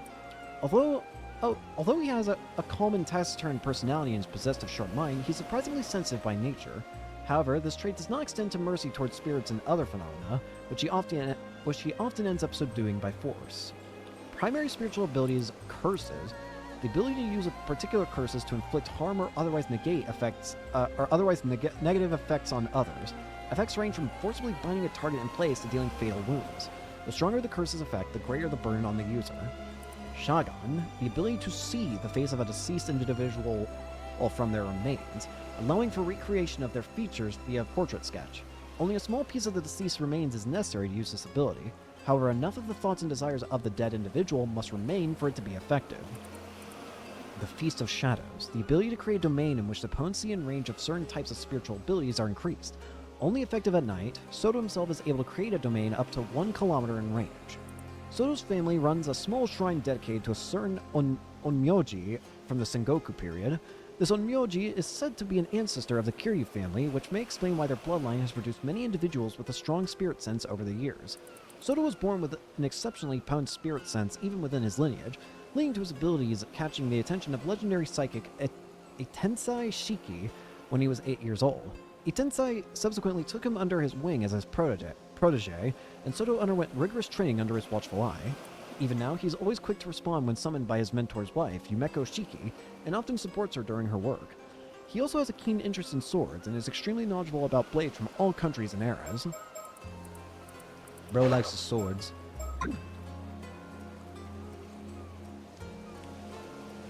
Hey there. Is there anything that stands out to you so far, Soto?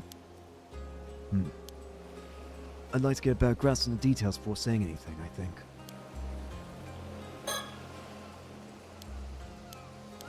Okay, this seems like it's an arcade. Oh. Yes, he's had his gaze fixed on the corpse ever since we got here. Oh, so that eye thing is his thing. That's because of him that we did that. I suppose he's curious about what's led to its current state.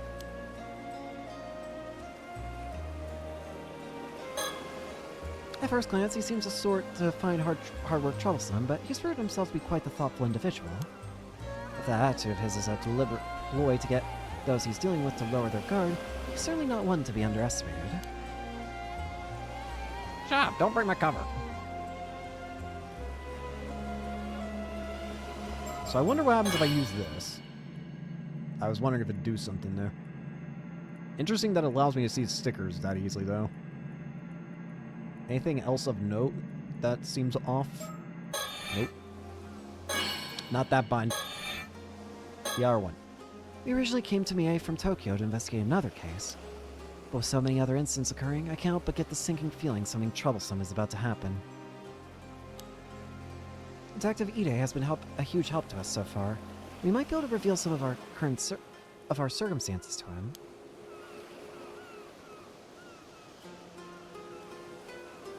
Alright, let's actually look at this proper now. This is strange. The body's lower half is identical to a fish's tail.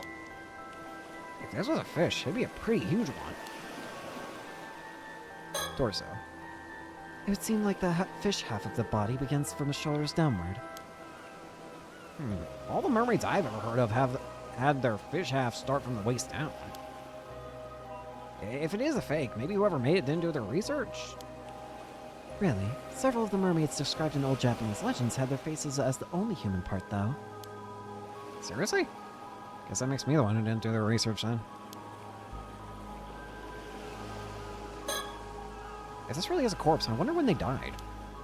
I doubt their body would have ended up this desiccated if it hadn't been in the sea this whole time. You think there's a possibility that they died shriveled up into a mummy-like state, then their body fell into the sea and got washed up here? It makes for quite the enigma, that's for sure. There's no sign of any external wounds. I can't see anything that could have caused their death, at least.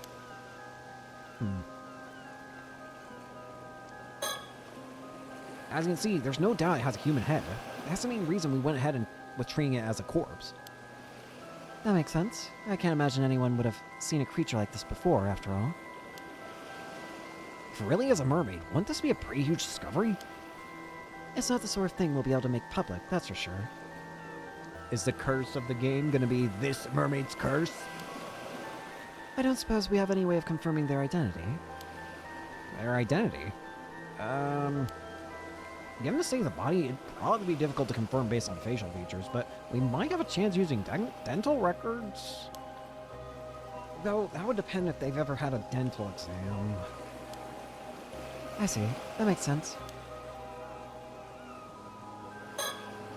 Honestly, I'm kind of leaning towards it being a fake of some kind. What do you think? It's true that many of the mermaids' mummies discovered were ultimately found to have been man-made in origin. Mermaid mummy. Relics believed to be either the embalmed or mummified remains of mermaids are preserved in temples throughout Japan. Among them, several are said to bestow blessings such as eternal youth and longevity or sound health, and are treated as objects of worship.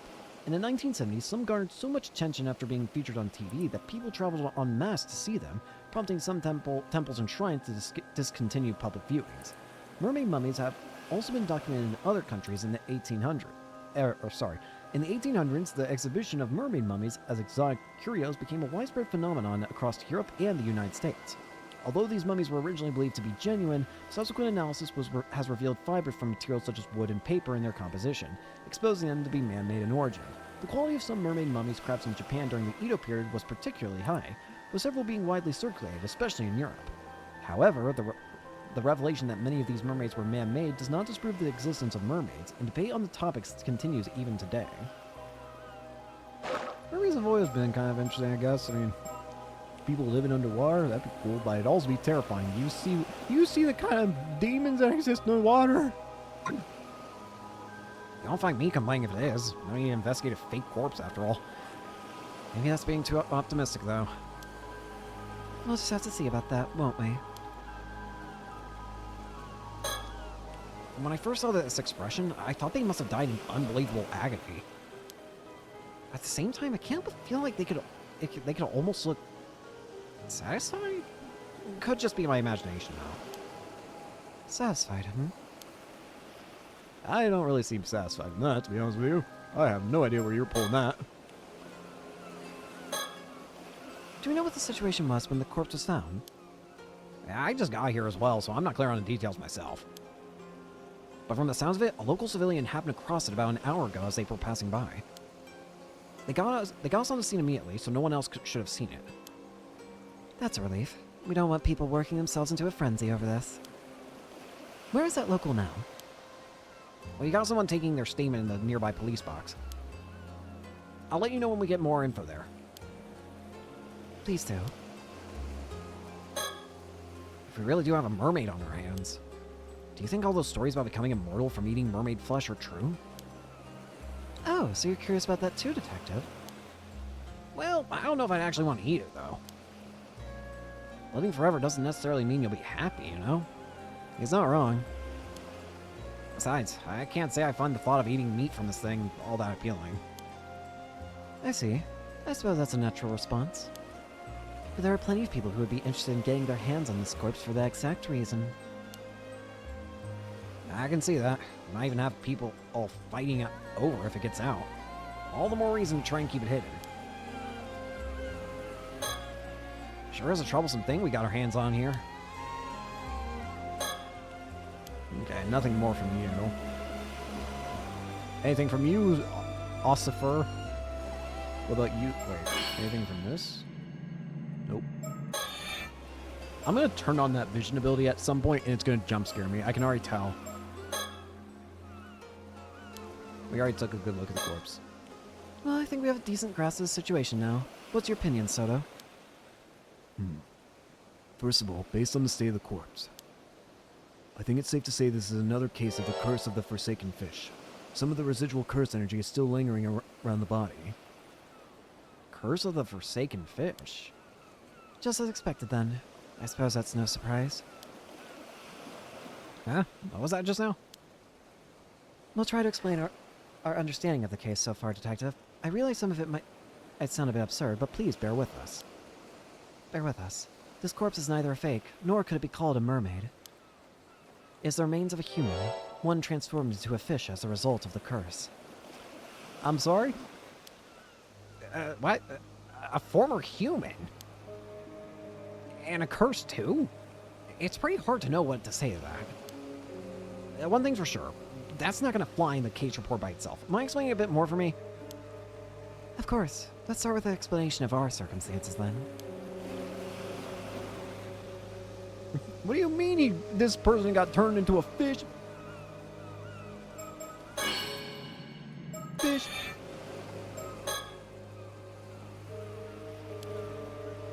What do you want to say? I'll let you handle the explanations, ma'am. Of course. Leave it to me. In return, I'll be counting on you to handle the report. Confound it. Ah! Damn it, I don't want to do work, man. I just want to stand here and look cool. Alright, talk about department. First, I suppose I should start with a brief explanation of the department I work for. Wait, aren't you part of some secret department in the security division over in Tokyo? Are you sure you should be telling me something like that? I'm not gonna get caught up in any troublesome business if you do, am I? No need to worry. I doubt it will come to that. Probably. Our work is mostly kept a secret because it's something of a pain to find people who will accept, let alone understand, the circumstances each time. But you've been very supportive so far, so I can't imagine that will be a problem. Well, if you really insist, go ahead, I guess. As you say, my division is indeed part of the Security Division. Its proper name is the Paranormal Affairs Bureau. The Paranormal Affairs. Although officially called the Tokyo Metropolitan Police Department Security Division Paranormal Affairs Bureau, it is more commonly referred to simply as Paranormal Affairs. Only a handful of people know of its existence, even within the police force. As the name suggests, this unit specializes in the investigation and resolution of cases involving paranormal phenomena. Since the existence of such happenings is not public knowledge, nor is it readily believed by the general population, the Bureau's activities are conducted in the utmost secrecy. As there are currently only 5 members in the unit, including a chief, they utilize a network of psychic contacts across the country to assist with their cases. The current chief of Paranormal Affairs is a man named Quiru. I'm not even going to begin to attempt to name that, so I'm just going to call you by your last name, Nakagoshi. Nakagoshi. Although said to have been born to a family of psychics who have been involved in keeping the world safe from paranormal phenomena for generations, and Nakagoshi is an elusive figure. Very few have met him in person, and he is rarely seen in the office. It is said that this is because he has often been the target of curses, however. It's said that this is because he has often been the target of curses. However, some theorize that it is in fact because Nakagoshi is not actually a flesh and blood human, with some going so far as to question whether he really exists. What? So the guy in charge is not even someone who's real? What? Hey, where's the boss? Just imagine him. What do you mean? His seat in office is usually occupied by his familiar, a Nue, a legendary creature found in Japanese folklore. The Nue resembles an ordinary white's thrush and acts as Nakagoshi's messenger, leading to bizarre scenes of police officers earnestly reporting their findings to a bird. The term Nakagoshi case serves as a code name used to refer to cases under investigation by paranormal affairs. Yo, where's the boss man? Tweet. I'm gonna pick up one of those damn mockingbird stickers and it's gonna start talking to me. Jeez, the Paranormal Affairs Bureau, huh? Though, if there really are cases of spiritual phenomenon causing harm around the place, I guess it's not that hard to believe there'd be some sort of organization to deal with them within the police. Precisely. I'm so glad you're quick on the uptake. Well, after seeing that corpse over there, there's not much else I can do but believe it, you know? Oh, does that mean you have spirit sense or other sort of psychic powers? Not to any notable degree. I'm afraid, as I mentioned, I'm primarily a housewife. If you ask me, I would rather sort this all out and get back home to my husband as soon as possible. Right. Soto here is my husband's protege when he used to work as a psychic, though. Oh, he helps me out on any work I'm assigned to. I'm responsible for handling any spiritual work that comes up, yes. Spiritual work, huh? Hearing you say that like it's just another job really makes me feel like we're talking about another industry entirely. But if you really are just a housewife, Miss Shiki, why are you working for a special unit like this? I know it's none of my business, but if your husband is a psychic, wouldn't this all be more of in his line of work? True. Personally, I'd also rather our roles be reversed. But there are several reasons why that, unfortunately, can't be the case. I see. I don't really know your circumstances, but it sounds pretty rough. Did something happen to her husband? Either way, it should be good to put this down as a paranormal affairs case, right? That should be fine, yes. You can leave the rest of the investigation to us. We'll also handle the report. More specifically, Soto! His freaking face! Me? I don't want to do it! Complete and utter bewilderment. Really? Thanks. That's a great help. Not again! Yumeko Shiki, a woman who balances her work as a housewife with her position as a full-time employee at the Paranormal Affairs Bureau, a secret department within the Tokyo Metropolitan Police. Although the very image of a refined lady in appearance, she has a surprisingly free-spirited personality and tends to find anything she has no interest in too bothersome to take seriously.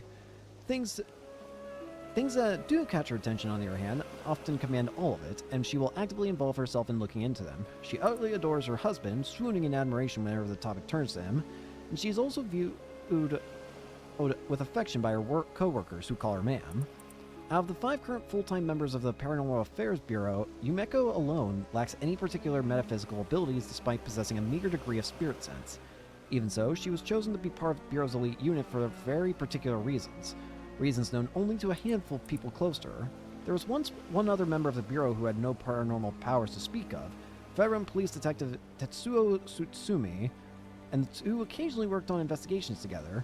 When special on assignments now, she always pairs up with freelance psychic detective Soto Kiryu, leaving all paranormal-related procedures and often her much-despised paperwork to him. Yumeko's husband is also psychic by the name of Itensai Shiki, and Soto is his cherished protege. I need to look something. I want to look something up from, I want to look up the character names of, freaking Paranormasight or the 7 Mysteries of Hondro. The 7... Mysteries of Honjo. Because one of those names, I feel like one of them is going to be familiar. Probably not going to look too much into this. Yep, it is who I thought it was. Tetsuo Tsutsumi is the, he was a character in the 7 Mysteries of Honjo. Yeah. One of 2 characters. Yeah, like a duo. Got it. Got it. I'm just kind of taking it. Oh, Naga. Wait.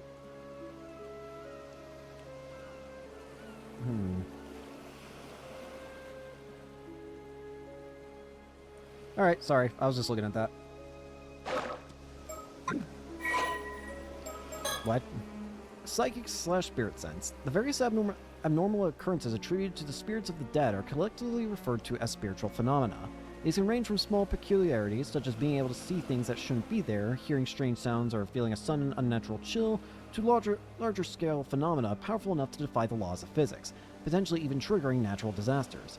Harmful spiritual phenomena that cause unwanted effects by interfering with nature or tampering with the human body or mind are called curses. Curses themselves can be divided into two categories: those that occur naturally, often arising from negative emotions such as deep resentment from the dead, and those that are intentionally created by someone with spiritual abilities using an existing spirit or grudge. However, creating a curse is quite difficult, and there is the risk of the curse rebounding and causing harm to the creator instead. The more powerful the curse, the more stringent the conditions that are required to use it. Before we go on reading on this, wasn't there the whole thing, I do remember the general, one of the big things about the Seven Mysteries of Hanjo is how a bunch of the characters had those special, I can't remember what they're called, but they were basically like small little like trinkets or idols or whatever, like little things they had on them that they could use to basically they would set like a certain rule into play, and if this rule wasn't followed, then it would kill the person who didn't follow the rule. Like, I remember there's one that set people on fire, one that cut them to pieces. There's one that dealt with, like, sound or something. And I think there was one that, like, made something, like, made their insides burst out or something like that. Or disemboweled them or something like that. I wonder if any of those get referenced in this game. Actually, was one of them fish-related? Wait a minute. Now I got... What are those...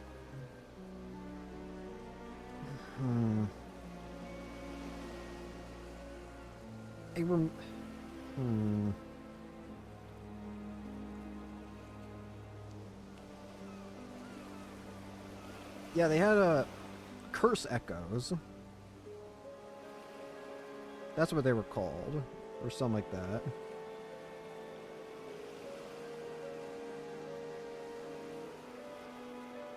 The Seven Mysteries of Hanjo. Yeah, I see. I'm looking at it. Yeah, I see. I remember them now. Yeah.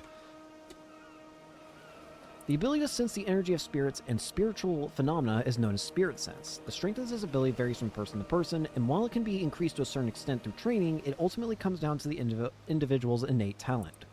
According to those who have it, spirit sense is similar to a sense of smell. The lingering spiritual energy in an area can be detected by what feels like specialized sense organs, conveying information such as the relative strength of the phenomenon and whether it is benevolent or malevolent in nature. Those with a particularly potent spirit sense are also able to glean specific details from the energy, and even track it down to identify its origins. However, as spiritual energy is unaffected by air movement, it is not possible to use wind to drive it away. The ability to see spiritual phenomena is considered a psychic ability, for described below. Spiritual phenomena often occur regardless of one's ability to perceive them, so many people that lack spirit sense are affected by such phenomena without any awareness of the cause. As spirit sense is impossible to quantify, comparing its strength between individuals is difficult. However, as tolerance to forcible exposure to spiritual phenomena is comparable to a tolerance to alcohol, there are those who use this comparison when explaining to others. Psychic ability is the special power to interact with or influence spirits. It covers a wide range of abilities, from simply being able to see spirits or being able to directly being able to directly control or exercise them. It also includes the ability to intentionally induce spiritual phenomena in order to use specific skills such as peering into the future, capturing images with psychic photography, or searching for objects using dowsing. Individuals who possess such abilities are known as psychics. People who possess spirit sense but lack psychic ability are particularly susceptible to the influence of spiritual phenomena, whether they are aware of it or not, and as such often fall victim to supernatural disaster or disturbances. Interesting. Can I look at this corpse with the... I doubt much time has passed since the victim succumbed to the curse of the forsaken fish. Oh wait, this is Soto. Whoops, I hit the wrong button. I doubt much time has passed since the victim succumbed to the curse of the forsaken fish. It would probably have been more difficult to determine the cause if it had happened a while ago. So this is recent. This person was recently turned into a fish. What if can I talk to you? Oh, no. I don't want to do paperwork. Screw you. Alright, let's talk about spirit sense. You know, I sometimes find myself wondering if I have a bit of spirit sense as well. There have been times I've caught sight of strange things when I'm walking down the road at night. When I looked into it later, I found out that the place I'd walked by had been in the site of an accident or the like. Oh, that might be the real deal then. It's definitely a possibility. I would advise not going too close to anything you see of that nature. It becomes easier for them to target you if they realize you're aware of them, you see. Jeez, what would happen then? I guess I'd end up being possessed or something? There is that danger, yes. In the event you are possessed, you may find yourself afflicted by headaches, muscle stiffness, and hallucinations. Memory problems and impaired thinking are also not unheard of. Headaches and muscle stiffness definitely ring a bell. I sure hope it isn't the work of some spirit. Do people have their personalities taken over when possessed too? It may be possible with spirits who have had a very close relationship to their target, such as if they were siblings or were parent and child. But you almost never hear about people being taken over completely. The negative effects I just mentioned are primarily caused by the two parties not being in sync. That's good to know, I think. I guess in a way that makes sense. Even if a spirit were able to successfully possess someone, it would only be able to pressure them to behave in ways that wouldn't be unusual for the individual in question.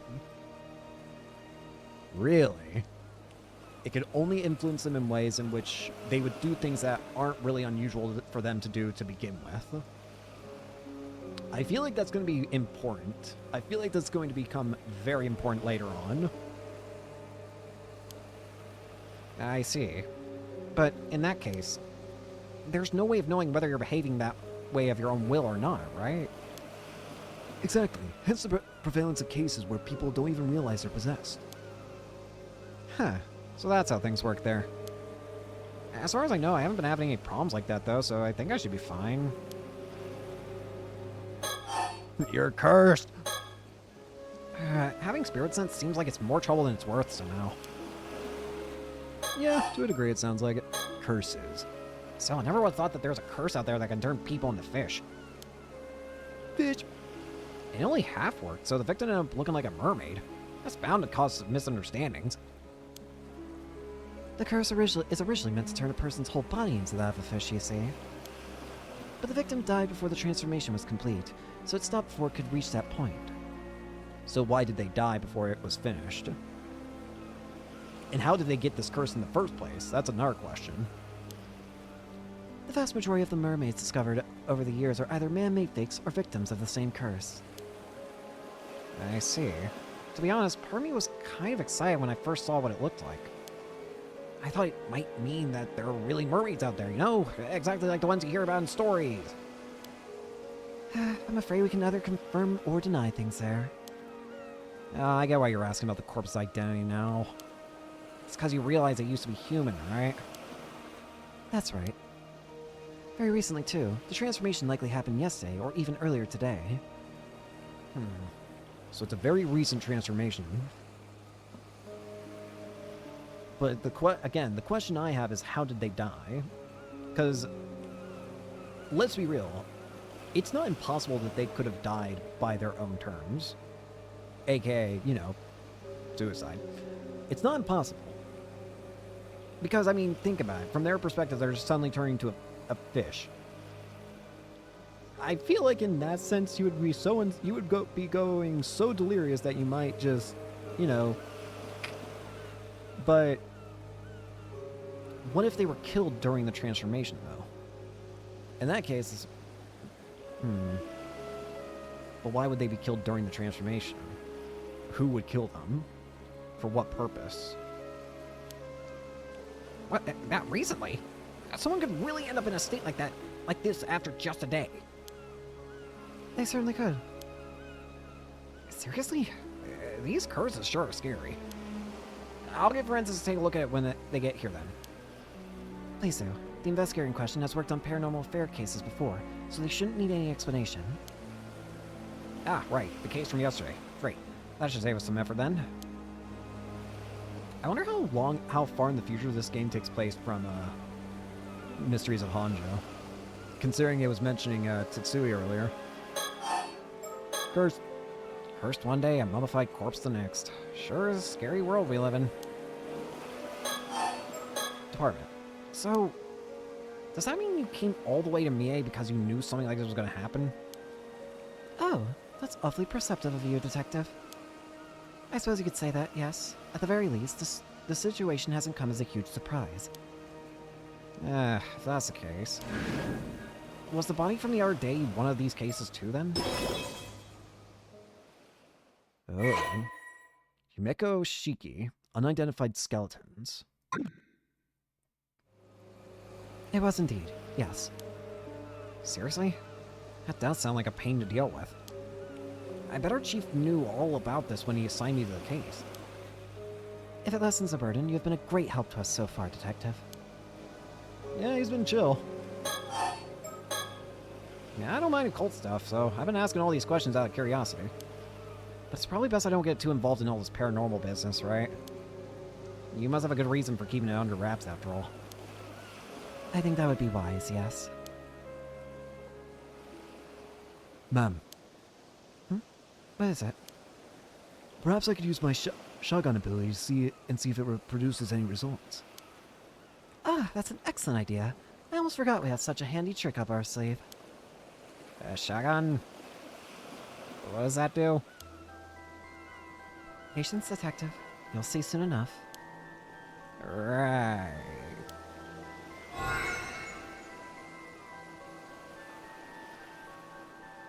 There, it's done.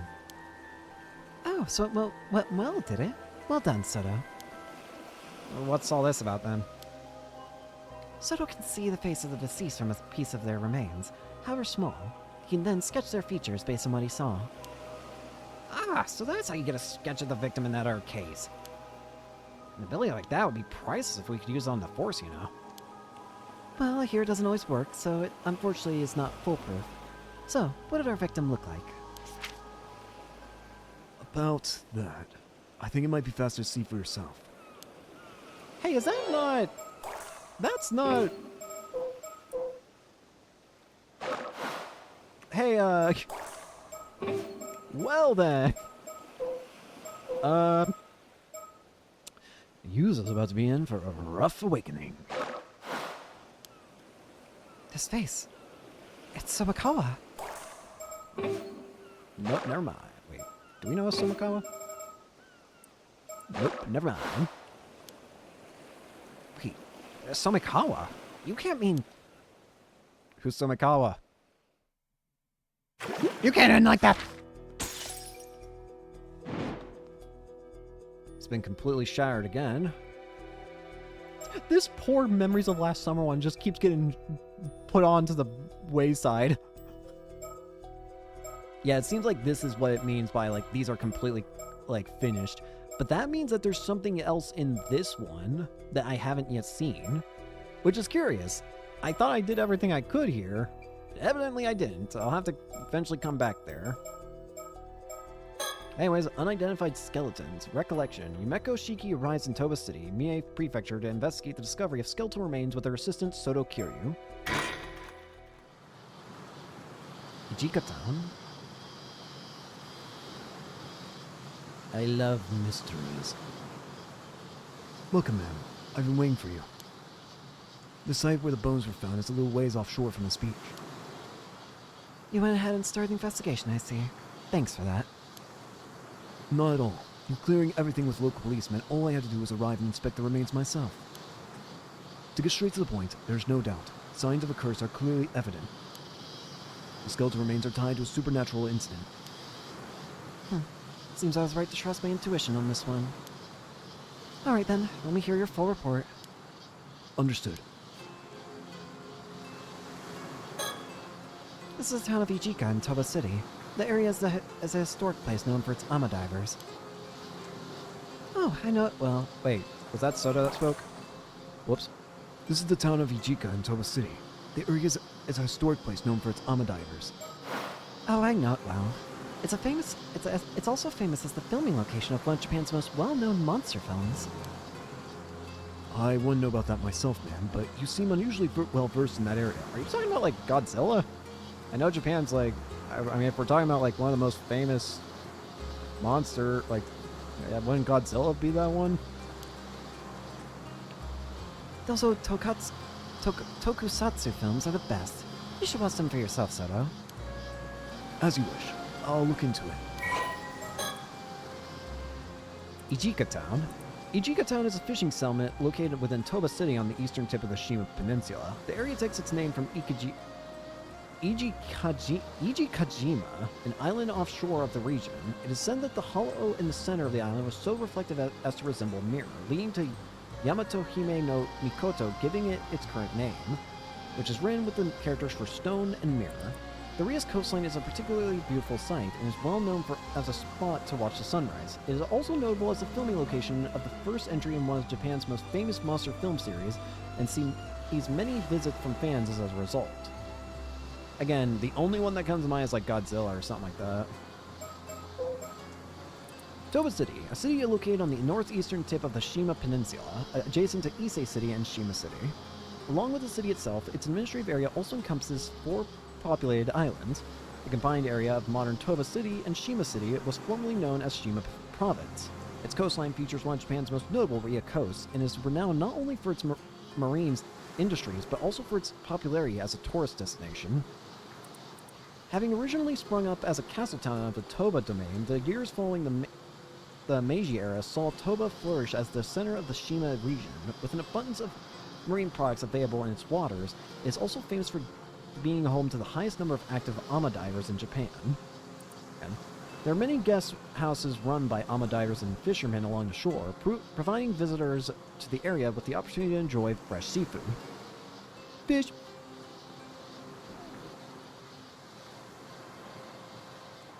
Sorry, I was checking something real quick. There we go. I was checking something real quick. What was I doing again? Oh, yeah.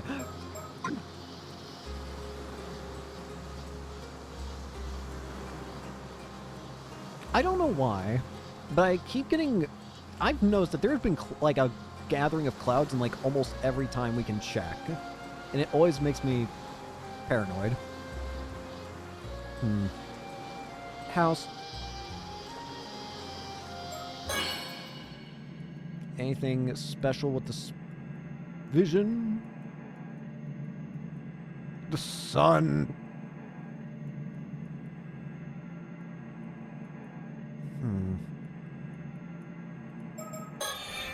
Seems like there's nothing of intrigue. A diligent, earnest young man. His mentor, my husband, has nothing but praise for his skills, so he has my complete trust. I know I shouldn't rely on him too much, but he's so good at noticing the finer details that I often find myself doing so. Alright, let's talk about the state of the sea. You can see the sea from here all the way to Kamishima. Do you sense anything out there, Soto? Yes, I do. The waters south of Kamishima are saturated with the powerful presence of the curse of the raging waves. I can sense it even from this distance. That's how strong it is. Is that so? Looking out to sea, I can't see a thing. I just hope this means we've made it in time. The curse of the raging waves? Instead of dealing with like those cursed idol things, or cursed echoes, that's what they're called. I remember I saw the thing. Instead of dealing with cursed echoes, it seems like we're dealing with just straight up curses here. Even during the disaster 5 years ago, the energy was never this overwhelming. The seal has broken. There's no doubt about it. So it's already broken. That isn't good. The sea still seems calm, though. Does the storm not break out immediately? Yes, something seems to be holding it back for now. I wish we could get more reading on these curses. I want to hear more about the curses. Oh, so there's a silver lining at least. It seems stable for the moment. We probably have 2 or 3 days of safety. Then we've got a bit of breathing room. Perhaps there's still something we can do. Never mind, I get my curse hit! Curse of the Raging Waves. A curse that causes an outbreak of turbulent waves and violent storms in the seas around Kamishima. It's said that the curse was born from the resentment of the former residents of Taishima, an island once located to the south of Kamishima, after someone brought about its destruction. Some believe that several of the disasters that have struck Kamishima in the past were actually caused by this curse in some manner, including the Kamishima South Sea disaster that occurred 5 years ago. The person accused of bringing the curse to Kamishima was called the Raging Waves Curse Bearer and was shunned by the island's inhabitants. Interesting. I also want to know more about this curse that turns you into a fish. Or we can do something about the curse of the raging waves while it's still being held back. Yes, but despite all efforts, we still haven't found a way to lift the curse. We might have quite a struggle ahead of us. That's really the heart of the problem, isn't it? And we have no idea where your ancestors' keepsake is either. I apologize on behalf of my family. To begin, shall we review the details of the case? Is that really necessary? Summarizing may help us notice something we missed. Not a day goes past that I don't admire your diligence, Soto. My thanks. I'll strive to be brief. A few days ago, a fisherman off the coast of here hauled up a long rod-like object. It resembled a human bone, so he notified the police. That was about 10 days ago. So he fished it up completely by chance. Following that, the police conducted an underwater investigation of the surrounding area. They discovered multiple skeletal remains in a fissure beneath the rocks. All the remains were already severely deteriorated, with each being several years to several decades old. As a result, forensics struggled to identify the victims. There was just too little to go on. Only fragments of the skull remained, so facial reconstruction was apparently not possible. Hardly surprising in such a state. Still, with your ability, we hardly need facial reconstruction, do we? Indeed, I'll report my discovery shortly. Alright, let's hear it. You know, one possibility comes to mind. Will you humor me? Please, go ahead. I wonder if those skeletal remains could be the victims of the Kamishima Southern Sea disaster from 5 years ago. Regrettably, that is not the case. Oh, darn it. Please don't sound so defeated. Forensics confirmed 5 bodies in total, but they said that each had to decompose over a different length of time. So it's almost coincidental the fact that these are all just found, or is it coincidental? Oh, you mean they didn't all die at the same time? Maybe somebody was killing people and then bringing bodies here? Correct. The most recent appears to date back 6 years. The others go back some 10 years before that, another 10 and another 10 and so on. Wouldn't that mean there's a pattern of 10 years and that 4 years in 4 years time there'll be another corpse? So roughly one body every 10 years. Indeed. I imagine that any older remains may have simply decayed entirely. Which means someone's been using that fissure as a place to dump corpses for decades. It's surrounded by rock, and with minimal currents in the area, it's unlikely they drifted there naturally. Had that bone not been fished up by chance, we'd never have known. In other words, it was an ideal site for quietly disposing of bodies. So this is no accident. Someone did this. I imagine quite some resentment must have piled up over the years. Indeed, but I've already cleansed the lingering resentment in the area. Leaving such resentment to fester could lead to a curse manifesting, after all. Efficient as always. My thanks. Interesting. I'd already planned to come here to Toba and meet a prefecture to get with Soto on another case. But the news of skeletal remains being found in the area caught my eye, so I sent him ahead to investigate. As suspected, it turned out to be the result of a curse. Likely a troublesome one at that.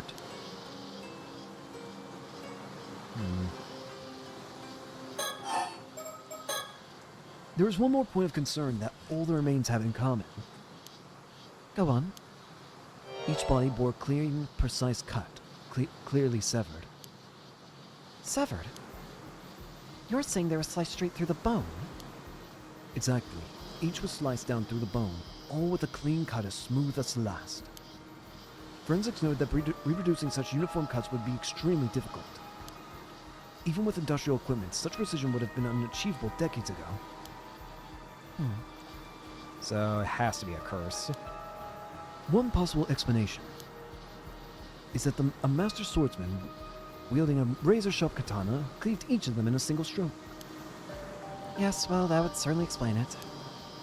But warriors don't exactly run around with swords in this day and age. Which brings us to the possibility of a curse, I suppose. Correct. If the cuts were made by supernatural means, the rules change. As it turns out, there were traces of a curse at each of the severed points. It was just a matter of time until we found one. Also, for the briefest moment, I glimpsed a cursed echo that looked like a warrior in armor. Oh. A curse echo in armor? So we're still dealing with curse echoes then. Yes, judging from the crest on its armor and given our location. Ooh. Yeah, now I'm remembering more. Yeah, these are the things that appeared to deal the killing blow whenever you didn't follow the rules of the cursed echo in Mysteries of Hanjo. So we're still going to be dealing with these? That's awesome if so. I kind of like the idea behind these. It appears to be a curse tied to the Heike? Heike? I don't know how you say that. Right. Hi. You are familiar with the Heike, I assume? Refresh me? The Heike? I'm not too sure. The Heike were branched of the Taira clan, a warrior family who rose to power at the end of the Heian period. From their base in the Ise province, they expanded their influence, reaching great heights under Taira no Kiyomori. But in their pride, they were defeated by the Genji in what is now known as the Genpei, in the Genpei War. Ah, yes, of course I knew that. The tale of the Heike was preserved just how prosperous they were before they fell. Many who lived through the downfall carried deep regrets. The resentment is especially persistent. Many traces remain even today, and they can be quite meddlesome. Indeed, you hear about all over the place. I guess even by expert standards, it's quite the problem. The Heike. Abbreviated genealogy of the Heike. Has a lot of names that I do not know. The Heike were part of the Ise Taira clan, which was itself an Ise-based branch of the Taira clan, a prominent samurai family of the Heian period. Although the entire Ise Taira clan was greatly influential, Heike refers to the particularly prosperous lineage of Taira no Masamori, Taira no Tadamori, and Taira no Kiyomori. Known as one of the most prominent samurai families of the Heian period alongside the Minamoto clan, the Taira clan was originally based in the Kanto region.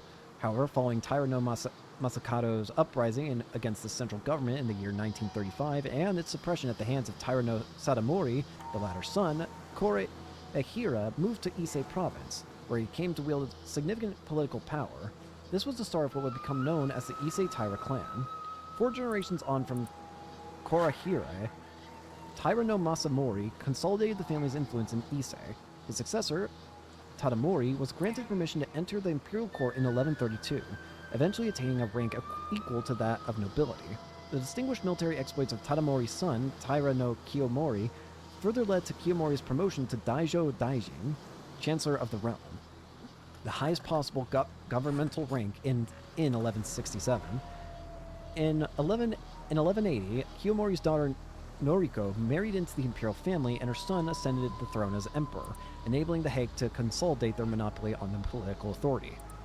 Thus, the Taira clan came to dominate the political landscape of the time. Such was their wealth and power that one member of the clan is said to have remarked that all those who did not belong to the Taira clan were to be considered people of no position.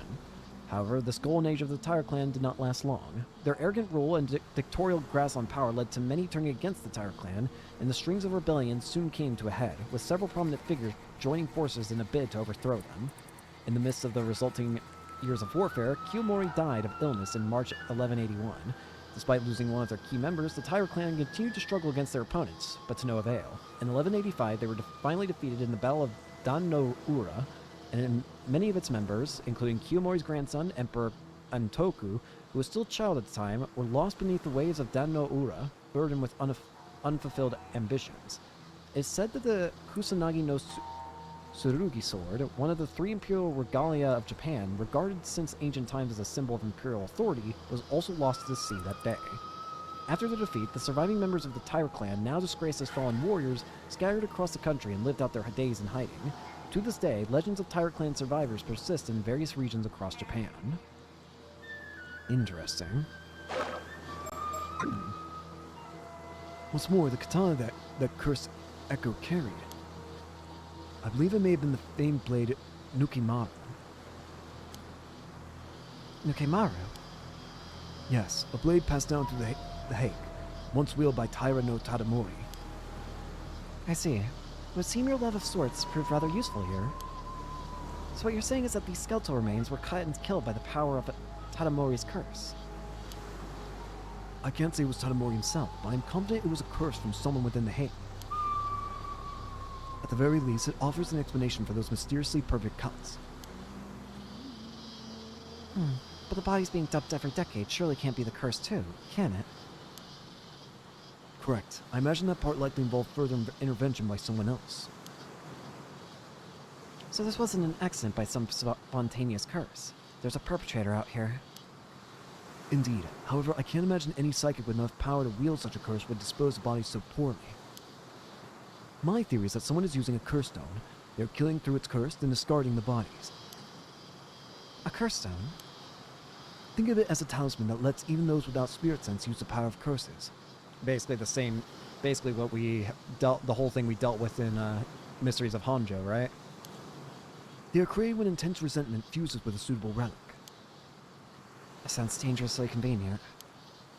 There were a few incidents involving curse stones last year in Tokyo last year, actually. Didn't you hear? Oh, now that you mention it, that somewhat rings a bell. Yep. Curse stones, a type of curse tool that allows even people without any spirit sense to wield curses. As long as the tool meets the above criteria, items of any shape or size may be referred to as curse stones.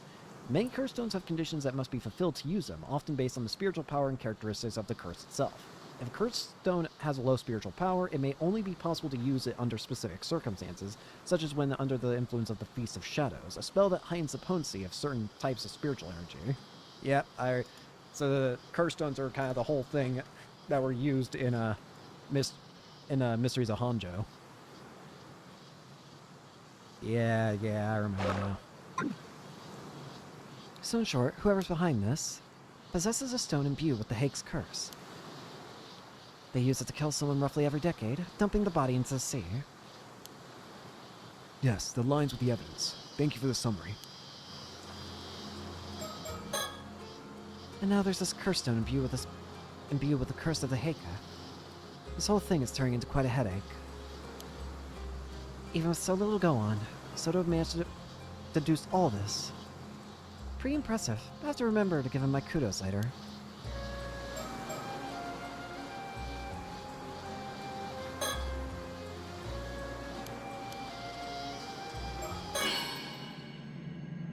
I can see you. Skeletal remains. Nothing about the skeletal remains. Were you able to use your shotgun, Soto? Yes, I did.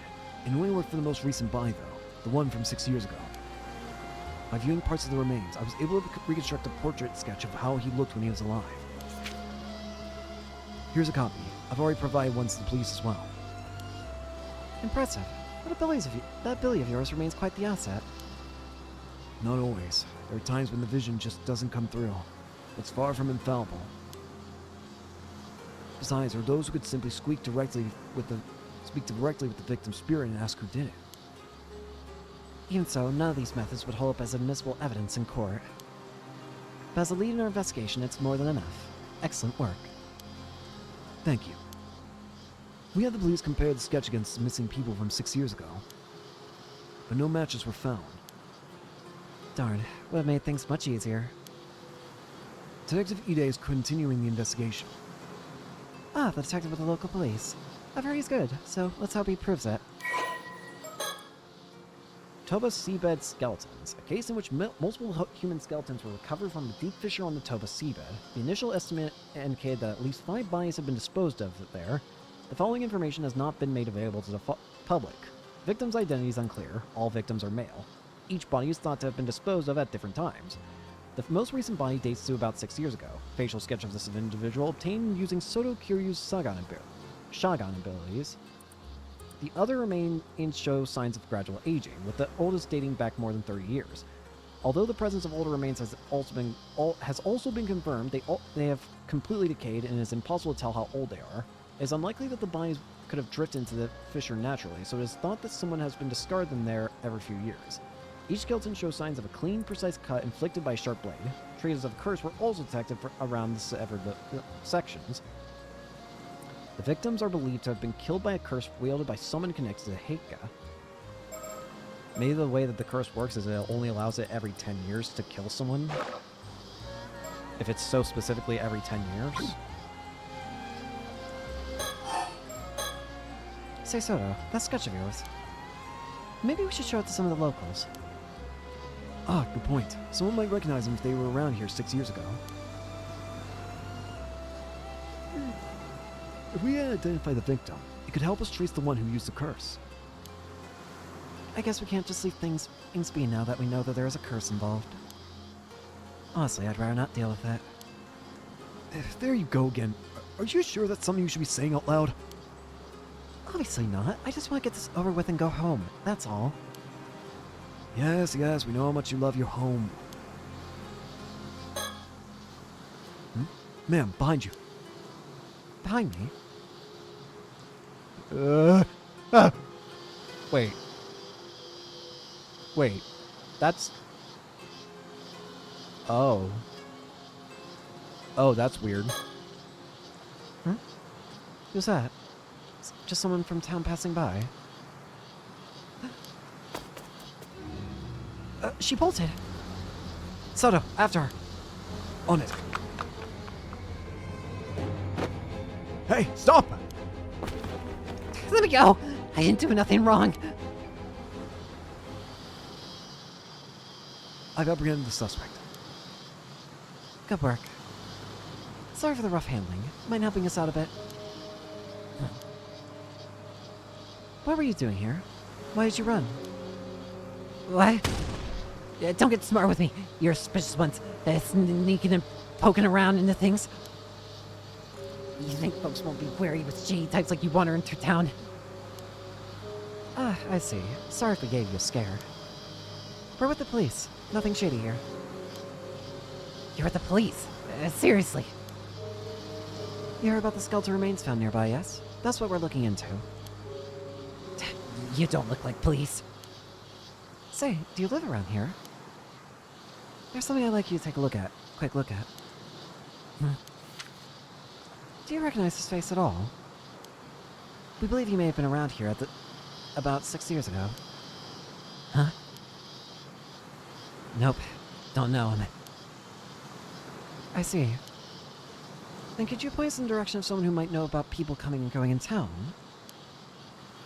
No idea. Ask whoever you want. Can I go now? I got nothing to do with this. I don't know anything. Alright. Sorry for holding you up.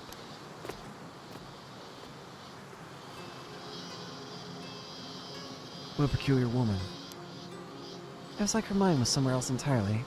Was that not the woman that got turned into a fish? Fish!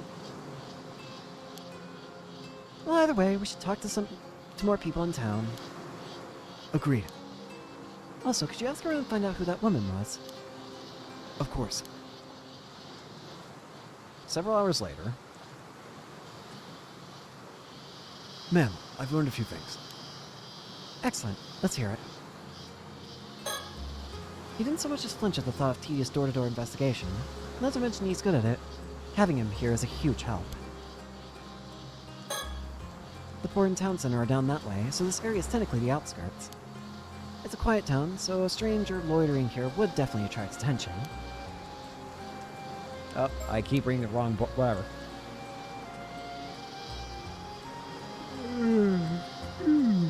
Ay, ay, ay. Feels like it's been a while since I've recorded this long in one go.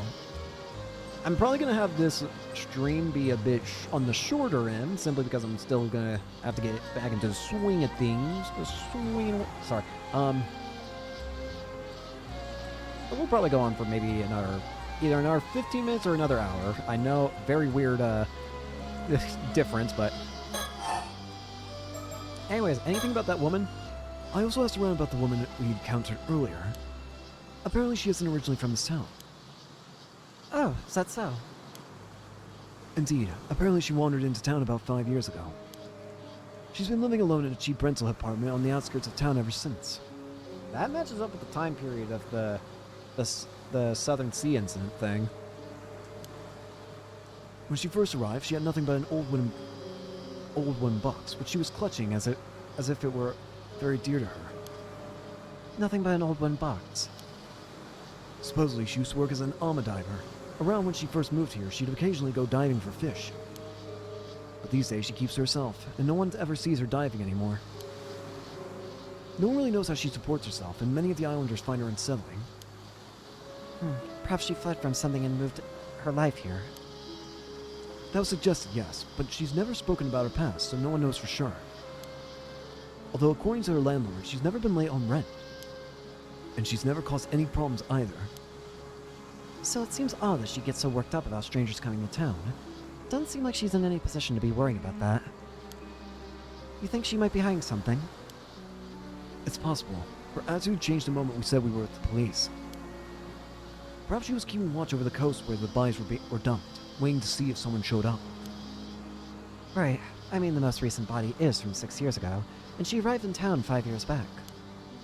The timing is very suspicious when you look at it like that. We best keep an eye on her. Agreed. Were you able to get her name? Apparently her last name is Somikawa, but I didn't manage to get her first name. Okay. That's really weird. So we've already got a strange mystery on our hands, being that, for some reason, in the time span between this day and the next, Somikawa got hit with a curse that started turning her into a fish. So how did she get... That's probably why she's so paranoid, then. She's paranoid because the fact... She probably knew she was being targeted for some reason. Or maybe she's already been inflicted by the curse and she was just... I don't know. Wait. But she was being suspicious of the police, wasn't she? Didn't... Like, Soto said that she started acting differently as soon as the police were mentioned.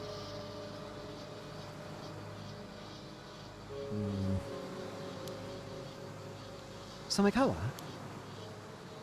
Why does that name sound so familiar? You've heard it before. I think so, but I can't quite remember where. But I'm a woman who cast off her past long ago. Guess I shouldn't let it bother me. Not this again. Let's leave any time-consuming background checks to Detective Ide. Very well, I'll inform him. Somikawa, a woman living in Toba, although she occasionally does work as an ama diver, it is unclear who she is and where she came from. She apparently showed up in Toba about 5 years ago with nothing but a grubby wooden box to her name, and has been living there ever since. In the box? Do you think we'll ever, like, know who the storyteller is in this series? Like, assuming they keep making more and more games, do you think the storyteller himself will become relevant at any point? Or do you think this guy is just basically the god of this world? I feel like it's probably just going to be the latter. It's just kind of funny things like, I'm the god of this world. I just want to see things happen, honestly.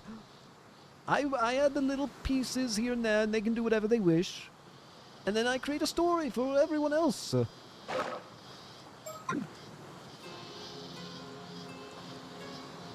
was I doing again? Oh, yeah. So this means that woman might have been marking us since we got here. It's possible. I apologize for not noticing sooner. Even a moment's lapse can expose one to curse. I was careless, but I won't let it happen again. You can be cursed that easily. That's terrifying. What a world we live in. I'm honestly really happy we're still dealing with the whole curse thing. I just thought it was a very cool aspect of Hanjo. I showed the sketch of the victim to several townsfolk. However, it would seem that no one here recognized him at all. Unfortunate. I suppose chances are he wasn't from this area to begin with. Guess we'll have to place our hopes on Detective Ide then. You don't suppose we might be working with a bad sketch here? You needn't worry about that. I'm confident in the likeness. It should be a near perfect match. You're right. I'm sure it's close. Sorry for downing you. I have a sword that concludes all the information I gathered from my inquiries. That helps a lot. Thank you. Shall I summarize our next steps? Yes, I suppose we need to do something about all this. Let's see. Let's talk about the Curse of the Raging Waves. Regarding our main objective, or the so-called Curse of the Raging Waves, without knowing how to lift it, there's not much we can do right now. I don't suppose there's a chance you'd be able to break the curse using brute force. You're quite good at that. It's certainly an option if worse comes to worse, but I can't say I have high hopes it would work. I guess it would be more realistic to try and find some clues about the whereabouts of your ancestors' keepsake instead. Indeed, they said that item may hold the key to lifting the Curse of the Raging Waves. But even the location of the map pointing to that keepsake has unfortunately been lost to time. Although, the map was said to be hidden inside the model of a mermaid mummy. One rumor says it was sold overseas during the Edo period. Doesn't sound promising. If we can't find it, I guess we're back to trying to break the curse with brute force. But to even consider that route, we need much more intel from the island. Which is why we need to head to Kamishima. And at the very least, advise the locals to evacuate. Yes, hopefully someone of influence there will believe us about the Curse of the Raging Waves. The unidentified skeleton. Regarding the unidentified skeletons, until we can identify the victim from the sketch, we have no other leads to move forward. I believe this is best left in Detective Ide's hands. Yes, agreed. And I think the same goes for that Somikawa woman from earlier. We'll have Detective Ide look into her. It's nice to have someone we can rely on. Agreed on that end, too. In other words, we can safely leave the skeleton case to him for now. Yes, but we should remain vigilant regarding the curse stones. Is something wrong? No. It's just one of the islanders I spoke with seems to be calling me over. Something may have happened. I'll go find out. Please do.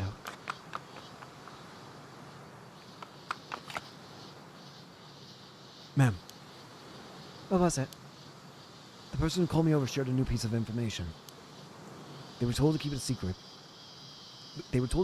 But opened up since we're with the police. Go on. Earlier this morning, down by the shore, they apparently found something that resembled the corpse of a mermaid. A mermaid? Really? That same person reported it to a local authority, and was immediately ordered to tell no one, not even the police. You're kidding me. That local authority then contacted an unknown individual. Soon after, someone came and secretly retrieved the mermaid corpse. That couldn't be more suspicious, could it? Exactly. They were uneasy about the whole thing, which is why they confided in me. What shall we do? Did they describe what the mermaid looked like? Yes, they said from the head to the shoulders it was human, but below that entirely fish. So it was not the classic mermaid from fairy tales it would seem. Only the head was human? They also said it was completely dried out, almost mummified. The face was unrecognizable. They thought it resembled a local amadiver named Tamiko Suma. What? Apparently she went out diving alone this morning and hasn't returned. That's likely what worried the witness the most. That is troubling. Damn it, just what we needed. More things to deal with. First things first, let's deal with the mermaid story. Come on.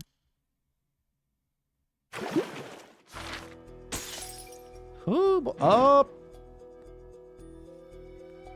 Oh, I freaking Yuza's getting completely sidelined. But I gotta know. Come on. The Ise-shima investigation. A mermaid corpse has been discovered on the beach near Ijika town. While Yumiko and her partner are investigating its whereabouts, they run into an important local figure. Alright, let's hear it. Oh, hi there, old. Mr. Yamashina, thank you for agreeing to meet with us on such short notice. I understand you're a busy man. Not like I have much choice when it's some bigwig from the prefectural police badgering me to do so. So, you're Siki from the Tokyo Metropolitan Police Department. Security Division, was it? Huh. And here I thought you were just some housemaid. You sure you're from the police in that getup? Well, I am primarily a housewife by trade, but that's hardly important right now. You're also known as Ukakundono, I believe. After hearing so many rumors, it's an honor to make your acquaintance. Rumors, huh? Ukakundono, Yoshiatsu Yamashina,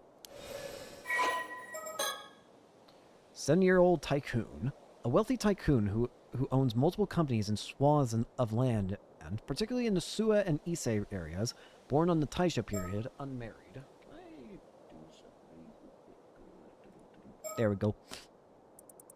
His family first came into business in the Edo period, traveling from town to town selling talismans. Before you, let me take a drink of water, by the way. I am thirsty.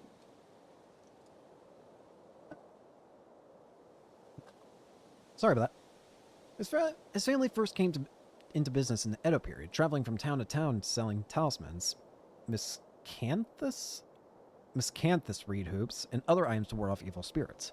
During the Meiji period, this business expanded into a trading company, and the Yamashina family became prominent contributors to the development of the region. Born to the heir of the Yamashina family business and the daughter of a noble family, Yoshiatsu grew up in an affluent environment where he received a thorough education and tailored to gifted children. Following the end of the war, Yoshiatsu inherited the company's assets in his 30s, but was quick to sell off all the shares he owned, using the proceeds to buy and sell real estate and stocks, a practice that made him extremely wealthy. After amassing his fortune, he showed a keen interest in investing in ambitious young people, actively mentoring those he took a particular liking to. This approach led to the emergence of many successful businessmen, which included Shinobu Wakamura of Kamashima. Those who have received Yamashina's support view him with both gratitude and a sense of awe bordering on reverence, referring to him as Ukakudono, a title that evokes a figure elevated above the clouds. Yamashina has always shown a strong attachment to wealth, even going so far as to partake in illicit activities such as illegal donations, tax evasion, insider trading, and media control, all in an effort to garner even more status and money. In the shadow of the many success stories enabled by his support, more of his beneficiaries have fallen into bankruptcy or been arrested, fueling endless unsavory rumors about him to this day. Yamashina himself, however, seems to be unconcerned by these rumors, considering anything that does not directly harm him to be beneath his notice. Even as a lifelong bachelor, he has surrounded himself with many followers, both publicly and privately, and has never lacked for anything to satisfy his personal needs. A few years ago, he began to seriously consider the issue of a successor, driven by his determination that his beloved fortune should never fall into the hands of someone untrustworthy. Perhaps for this reason, he began to develop a keen fascination with immortality around the same time, and is said to be secretly investing vast amounts of money into research on the topic. He's looking for a mermaid, isn't he? Oh, that's why we're with him. Yes, I heard you've been doing some, under-the-table research into immortality. I am? So what if I am? Well, no, I wouldn't have expected you to be such a dreamer. But it does make you just a little bit more relatable. You can laugh all you want. What's it got to do with the police anyway? It seems on this particular occasion it has quite a bit to do with the police, unfortunately. You don't say. I'm right here. Hello. People like Yamashina have a tendency to underestimate me whenever I meet with them alone.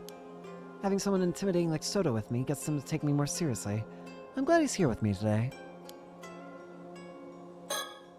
I'm amazed we were able to get an appointment with him this quickly.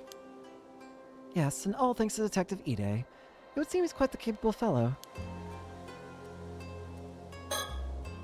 These splendid gardens all fall within the grounds of Mr. Yamashina's Issei City Issei. Part of me wonders why he needs so much space when he doesn't have a family. I suppose he has an image to maintain.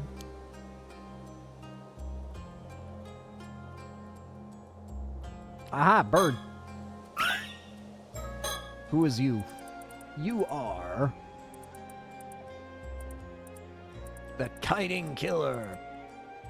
Hang on, some of these are in the seabed.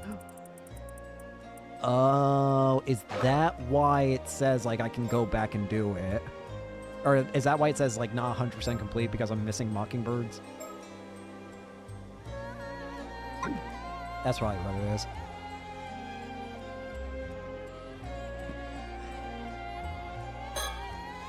This is Yoshiatsu Yamashina. He's a tycoon with multiple properties and companies to his name, mostly based here in the Issei Shima. He's long been rumored of being involved in various shady dealings. Special Investigations has had an eye on him for a while now, but they haven't managed to find any concrete evidence so far. It seems he has a knack for pinning the blame on his subordinates before finding a way to slip away. Needless to say, he and the police are quite familiar with each other at this point. Though I doubt he has local police chiefs and politicians under his thumb behind the scenes. I don't doubt. There's no need for me to get involved in all that. I'll be satisfied as long as I get the information we need from him. Apparently he wears that crested hakama every day. Not exactly casual wear for most people. Wearing something like that in the summer heat. That's commitment to keeping up appearances.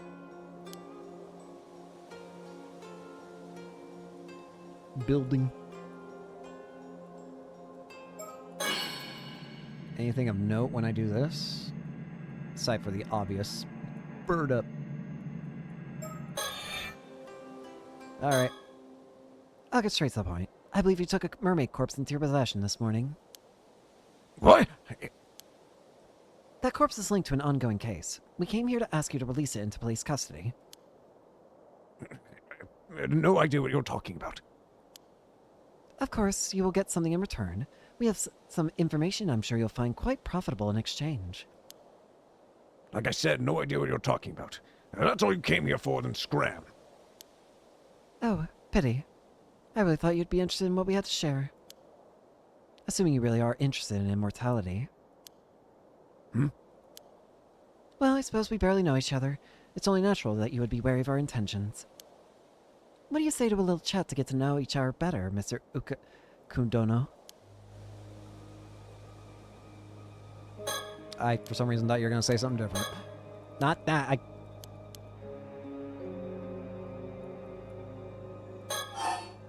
Alright.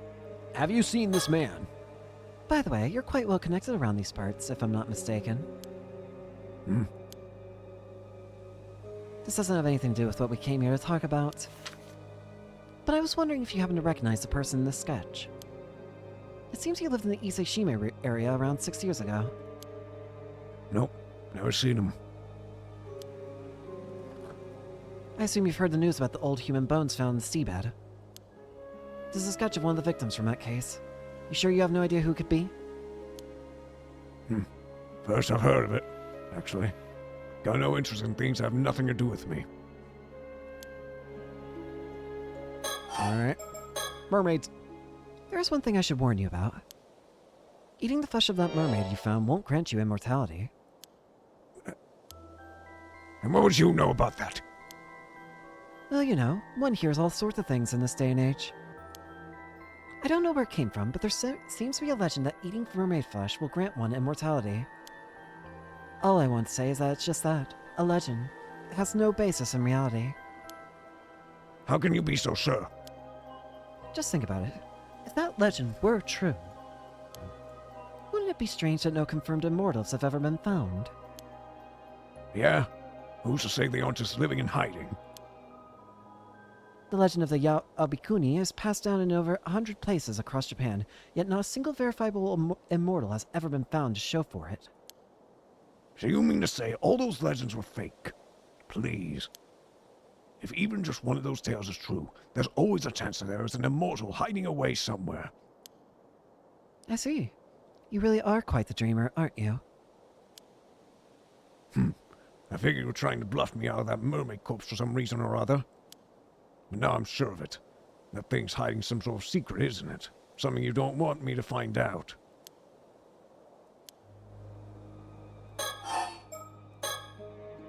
So you admit you have the mermaid corpse then? I was about to say, hang on, you just admitted you had it. Oh, don't worry. We assumed as much from the start. If I'm not mistaken, the mermaid was in a sort of mummified state, no? I doubt you'll be eating it as is. Surely there's no harm in handing it over. So you can hog it all for yourself. You won't fool me that easily. You don't think that a rare specimen like that ought to be placed in the care of a proper research institute? I'm saying I'll get a specialist research institute to study it. Problem solved. I suppose so. I'll make sure that mermaid gets studied properly. Don't you worry about that. By the way, you're obviously not just some run-of-the-mill cop. Who are you? Why, I believe I mentioned it when I introduced myself. I'm just a simple housewife. A likely tale. Plus, that fellow next to you also got a strange air about him. He's no ordinary person, is he? My, how observant of you. I suppose you could say that, yes. Yeah, doesn't take a genius to see it. One of them phony psychic types, are you? Phony! Hit a nerve, did I? Far too many of your kind around lately. Cozying up to those in power by feeding them a bunch of nonsense. Liars and cheaters, all of you. You seem to have quite the chip in your shoulder about this, Mr. Yamashina. Don't know if it's because of this occult craze going around, but I've seen far too many folks get taken in by the tripe. Occult craze, spiritual phenomena, the supernatural, aliens, cryptids, lost civilizations, extrasensory perception, the list goes on. Such unexplainable phenomena are quick to take on a life of their own. A plesiosaur named Nessie living in Loch Ness, sightings of mythical creatures like the Tsuchinoko or Hibagon, the urban legends of the Kuchisake Onna and Hanako-san, television reports of spoon-bending psychics, documentaries featuring spirit photography and UFOs that become the talk of the school the next day. These are only a few examples of stories that have captivated the public's interest. Magazines specializing in paranormal phenomena continue to thrive with no end to the craze in sight. That Wakamura over there on Kamashura Seema's one of them. Talk about a waste of potential. Wakamura?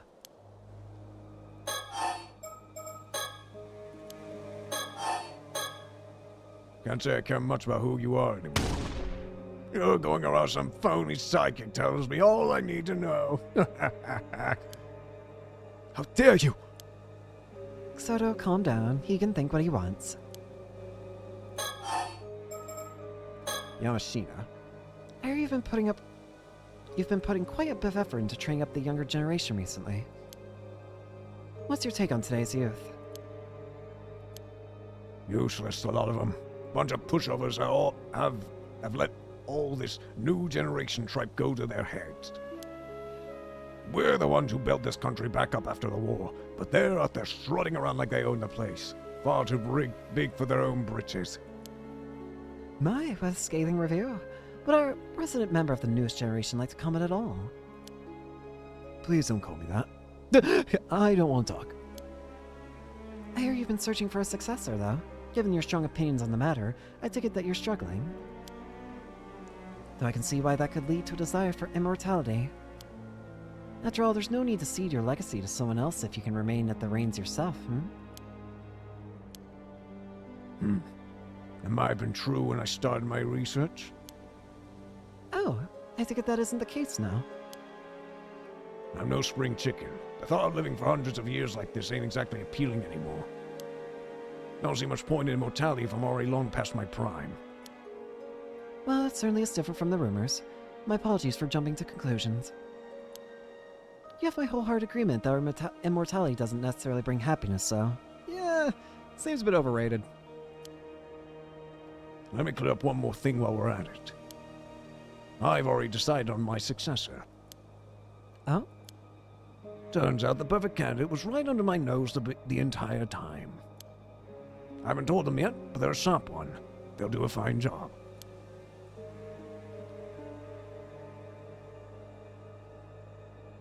Sorry, I was just saying. Is that so? I'm glad to hear it. Suppose that would mean that you no longer have any need for immortality then. Who said I still wasn't interested? It simply has nothing to do with my successor. I still intend on continuing my research for medical advancement, you understand. Think of it as doing my bit for society. You lot are always quick to assume the worst of whatever I do. How about you mind your own business for a change? Well, there's not much we can say to that. We'll try to be more discerning from now on. I've already chosen my successor. No need to hop on about it anymore. Already written up my will and passed it off to my lawyer. You be sure to let your friends at the police know too. So, what about Wakamura? Who might this Wakamura be? Wakamura. He's one of my protégés. He's the one who's currently in charge over in Kamishima. Used to have high hopes for that one, but that changed when he came in under the thrall of some phony sorcerer in Tokyo. A phony sorcerer in Tokyo? You heard right. Since then, there's been no end to his nonsense. Buying properties out in the mountains, changing company names, all because of this sorcerer whispered in his ear. He even told me the layout of my house was unlucky and tried to get me to renovate the place. Just recently, he was going on about some curse causing a big storm, that sort of rubbish. Well now, whoever the sorcerer is, it seems like they're on the same track as we are. A storm caused by a curse, you say? He even said the storm 5 years ago was caused by the same curse. Oh, that does make sense. Yeah. He even tried to wheedle me into helping him find some way to stop it. But I'm done with him and his ramblings. Man's clearly a lost cause. He'll be coming over here tomorrow morning, but I'm thinking it's time to have someone else take over the range over on Kamishima. I see. So even though you believe in immortality, you refuse to associate with anything to do with the occult. And you do? I figured someone claiming to be a cop would have more sense in that. How are you meant to solve crimes if criminals can just pull out curses left and right? You won't find me disagreeing there. So what exactly has this Wakamura been saying about this curse? Hell if I remember. Why don't you go to Kamishima and ask the man yourself? Maybe will. Thank you for the information. Is there anything you can tell us about the phony sorcerer this Wakamura is so devoted to? Wakamura went on about how there's some big shot who appeared on television. I never heard of him. As I said, just ask him yourself. Of course. We'll be sure to do so.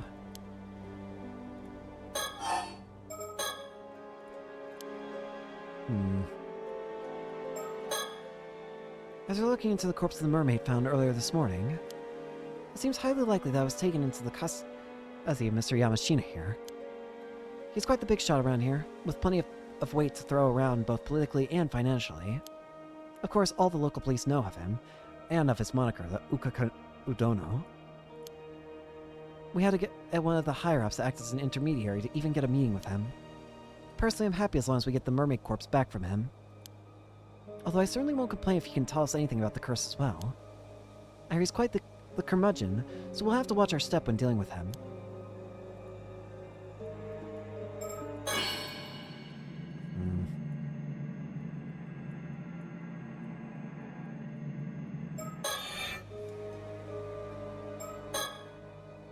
Perhaps he isn't as fixated on immortality as I thought. That leaves us in a rather unfavorable position. How should we approach this now, I wonder? How about this then? If you agree to give up the mermaid, we'll tell you what we know in return. For someone who doesn't seem to believe in the occult, you seem awfully fixated on this mermaid and immortality. Which suggests to me you found something you consider quite conclusive. What do you want about? Well, I happen to know a bit more about mermaids than most people. Ma'am, are you sure? It's fine. I had the opportunity to do some research into them a while back, you see. You don't say, man. While mermaids do indeed have the ability to grant a human immortality, Ha! I knew it! more precisely, individuals granted immortality in this way are known as 800-year immortals. Huh, so they have a lifespan of 800 years. That's right. As the name suggests, they gain 800 years of remaining life. During this time, they won't age a day, and even if they die, they'll resurrect immediately. Sounds like a real blessing. No, I'm afraid it's anything but. One who defies the very laws of nature like that is no longer human. They're an anomalous being that should not be allowed to exist. As such, our position requires that any such individuals we find are dealt with as swiftly as possible. Indeed, this immortality was originally a curse mermaids placed upon humans. A curse?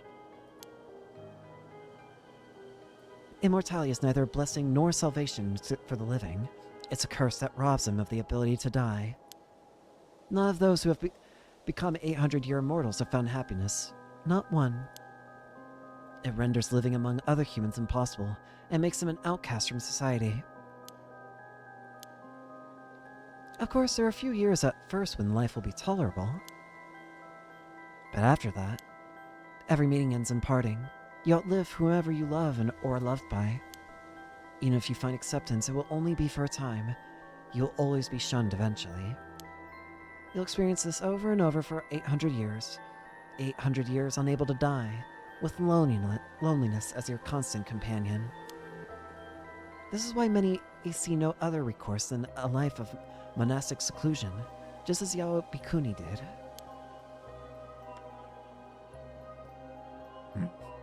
I suppose that makes sense. Still, there'll always be those who seek immortality. Always have, always will be.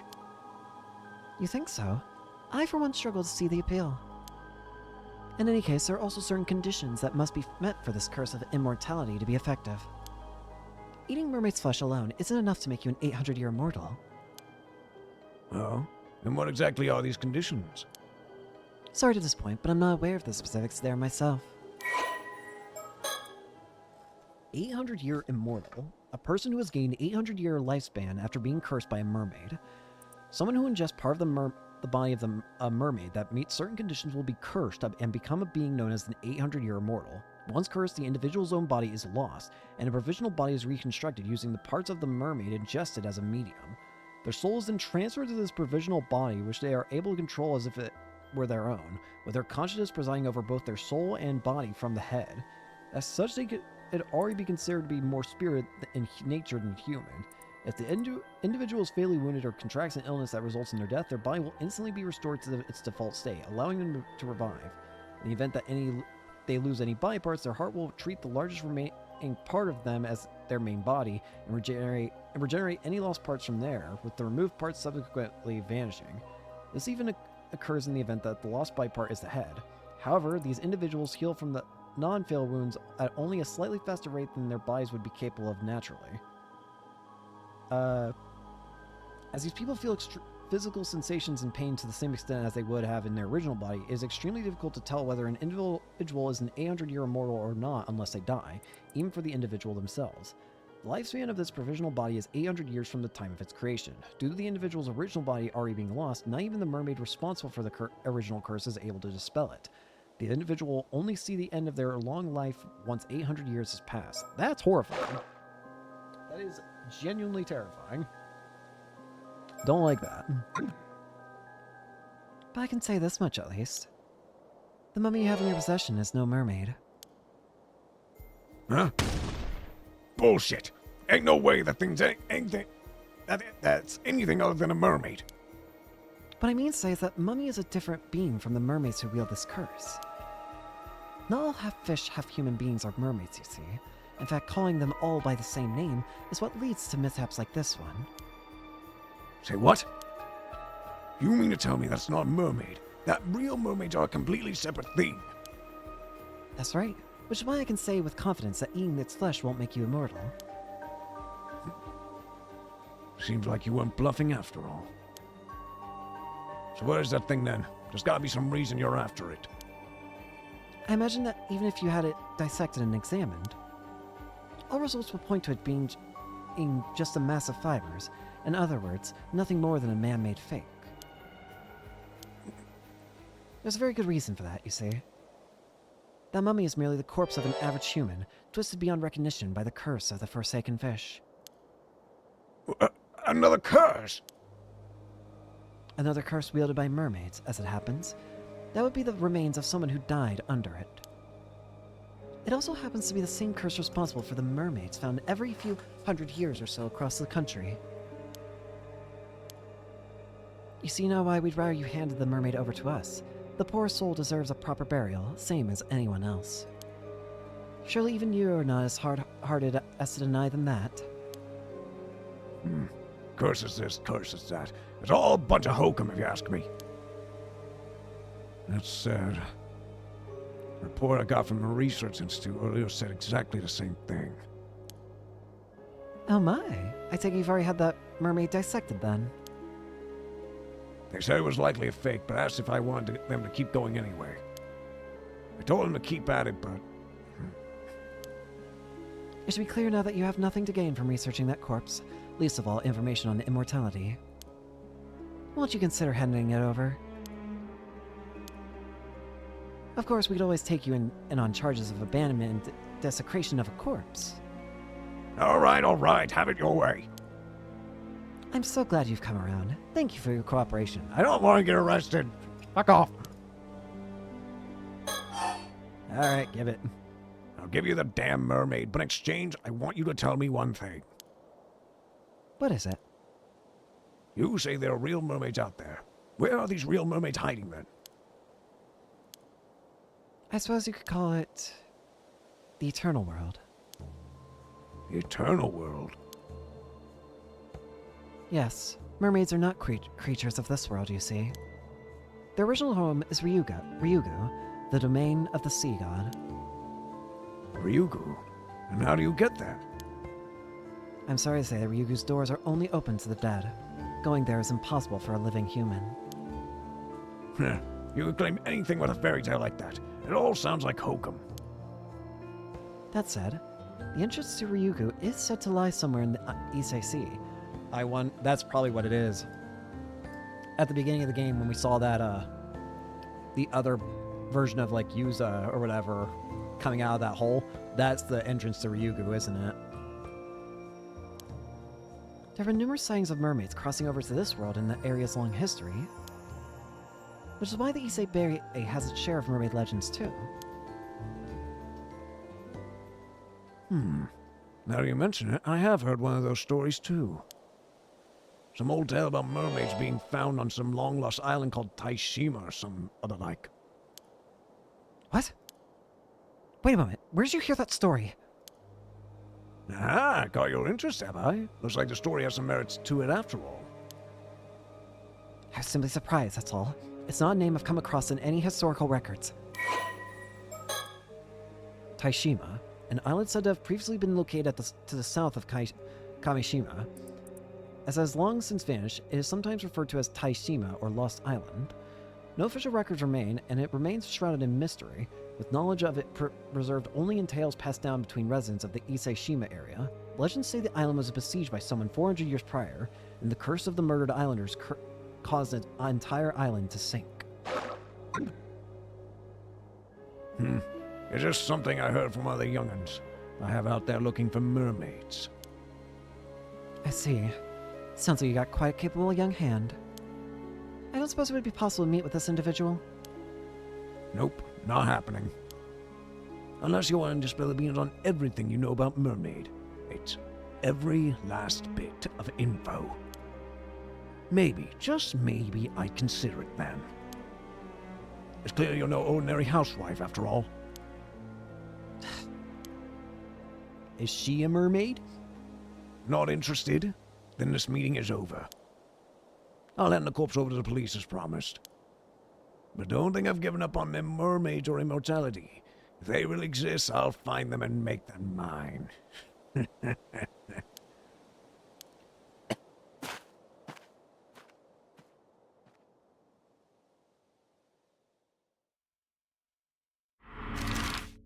Oh. Issei Issei City it is.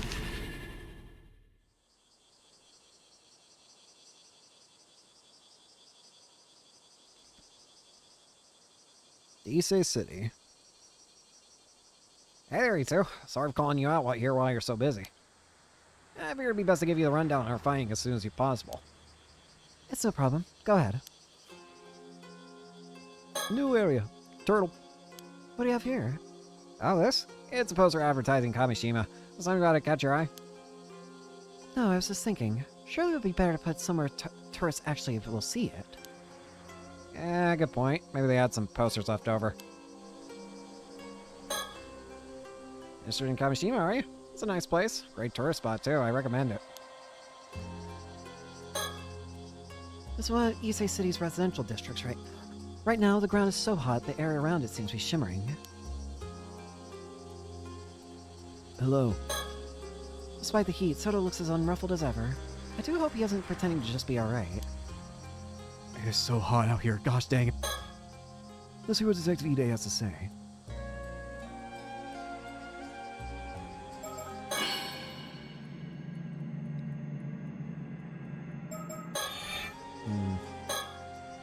Message came in from Detective Ide just as we were about to head to Kamishima, so we stopped by to hear what he had to say. Impressively quick work on his part, to be sure. I just hope he has some good information for us. Wondering about my suit, are you? It's just a cheap old thing. Sorry, I don't have anything more presentable. Alright, Yamashina. So, did you manage to meet up with Mr. Yamashina? Yes. Thank you again for your help there. It seems he was willing to hand the body over without any fuss. Really? That's great. Still, why would some big shot tycoon go to all that trouble to withhold a body? If everything I've heard is true, you could probably take him in on charge of desecrating a corpse, you know. Or was there something special about that corpse? How observant of you, Detective. I can, of course, explain if you'd like to know more. Wait a sec, does it relate to that secret department of yours? I think I'm better off not knowing if so. Oh, really? I don't mind bringing you into the fold. Ma'am, please stop trying to rope him into helping us. Hey, I don't want to deal with this. Leave me alone. I never met the guy, but I hear he's quite a cranky old geezer. How'd your meeting go? I'll bet he was pretty wary of you to being with the police, but he didn't try to pick a fight or anything, did he? Well, I'm not sure you could say it went smoothly, but I don't think we upset him. At least. Probably. You, don't sound very sure about that.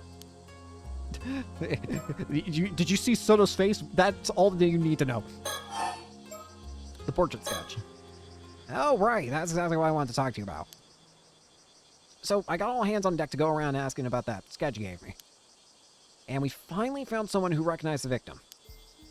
Oh, that's great news. The person who recognized him was a housewife in her 20s who lived in Kumano 7 years ago. Apparently, the sketch looks like a 19-year-old she knew who left the village to go to the city. So 7 years ago, he was 19, no? From the sounds of it, the guy had no relatives to speak of. Left the village with nothing but the clothes on his back. She doesn't know what happened to him after that. I see. That would make him a young man with no relatives who left his hometown behind 7 years ago. Did we get a name for our mystery man? Yeah, sure did. And his name is Kipe Ikoma. Yeah, Kipe Ikoma. I looked him up in the residence registry, and it does look like he moved from Kumano to Issei City 7 years ago. But it seems like he doesn't live at the place he put as his address anymore. Oh, that's unfortunate. I checked in with the apartment's landlord, and it would seem that about 6 years ago, the landlord had his contract terminated after he failed to both pay his rent and return to his apartment for several months straight. The landlord didn't put out a search warrant or search request or anything, so that's where the trail ends, I'm afraid. If he went missing 6 years ago, I suppose it wouldn't surprise me if those were his remains. Well, keep looking into Ikoma to see if he was involved in anything that might have led to his murder. Of course, there's always the possibility we got the wrong guy, so we'll just keep asking around just in case. Please do. So we finally got a name. Seabed Skeletons. Testimonies indicate that the individual in the sketch resembles a youth by the name of Kipe Ikoma, who went missing 6 years ago. He had no known relatives. Victims believed to have been killed by a curse. The woman we spoke to said that the sketch was really accurate. No doubt in her mind it was Ikoma. Well, well, that accurate. I'm sure we got the right person. Still, how did you even make that sketch? There was nothing left of the victim but bones. Ah, well, let's just say it's classified for now. Right, guess that means I shouldn't pry any further. Oh yeah, I looked into that lady you were asking about, Somikawa. Oh yes, did you find anything? Well, it seems she hasn't registered as a resident even though she moved in here 5 years ago. And nothing came up for Somikawa on the civil registry either. So I'm afraid I don't have anything on who she is or where she came from. Sorry to disappoint. I see. Is that quite common? It happens. It's not unheard of for folks from the countryside to come here for work and just drift on with no one really knowing who they are. Apparently it was really common during the post-war growth period. It seems that we have quite the mystery woman on our hands. Yep, though there is something I've been wondering about. Oh, let's hear it. What's up? You have some idea of who she might be? Well, have you heard of the Kamishima Southern Sea disaster? It's a big maritime disaster that struck 5 years back. I have, yes. One of the victims of that disaster was an ama diver and housewife from Kamishima by the name of Mare Minakuchi. It seems her maiden name was Somikawa. Okay. What? So that was... Oh, what the... So that was... Wait, that was Yuza's mother then. But now she's dead. So our mystery woman shares a surname with a maritime disaster victim. I'm impressed you managed to dig that up. Yeah, I was already looking into the Kamishima disaster because of that skeletal remains, so it was a happy coincidence, if anything. Oh, so you thought they might be related? It too. I'm glad it wasn't just me. Anyway, it seems like the bodies of those disaster victims were never found in the end, which got me thinking. Wait, are you saying... Yep. I was thinking Mare Minakuchi could have survived the disaster 5 years ago. And you think she then moved to Ijika and started going by her old name of Somikawa again? That's right. What do you think? It seems like a long shot, but maybe? Considering the fact that they said that she was found with nothing but like a box. A wooden box. You know, a wooden box would probably be one of the only things you would have left from crashing out at sea, you know? I don't think that's impossible, yeah. But if that's the case, unfortunately, that means Yuza's mother's now dead before he even get... So, wait, hang on. Assuming that is his mother, then not only did Yuza basically accurately predict what happened in that his mother was a mermaid that saved him, that also means he's too late, because Mare's now dead.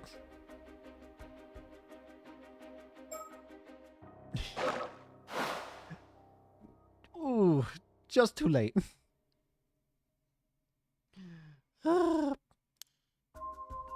If that's the case, why would she have stayed in Ichika for 5 whole years without thinking to contact her family?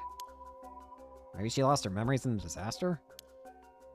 Right, if she only had her old memories to rely on, it wouldn't be that odd if she went back to using her old name. Surely her appearance would still be the same, though. It is difficult to imagine no one recognizing her for 5 whole years. It's possible she just never ran into anyone she knew. That kind of thing is more likely than you'd think. Oh, speaking of appearances, I found a picture of Mare Minakuchi from a report on the disaster. I haven't met the Sumikawa myself, so could you take a look for me and let me know what you think? Let's see. Oh, this is interesting. What do you think, Soto? If she aged 5 years and grown badly gaunt, I can certainly see how this woman might come to resemble Miss Somikawa. My thoughts exactly. Yeah, it looks like it very well might just be the same person.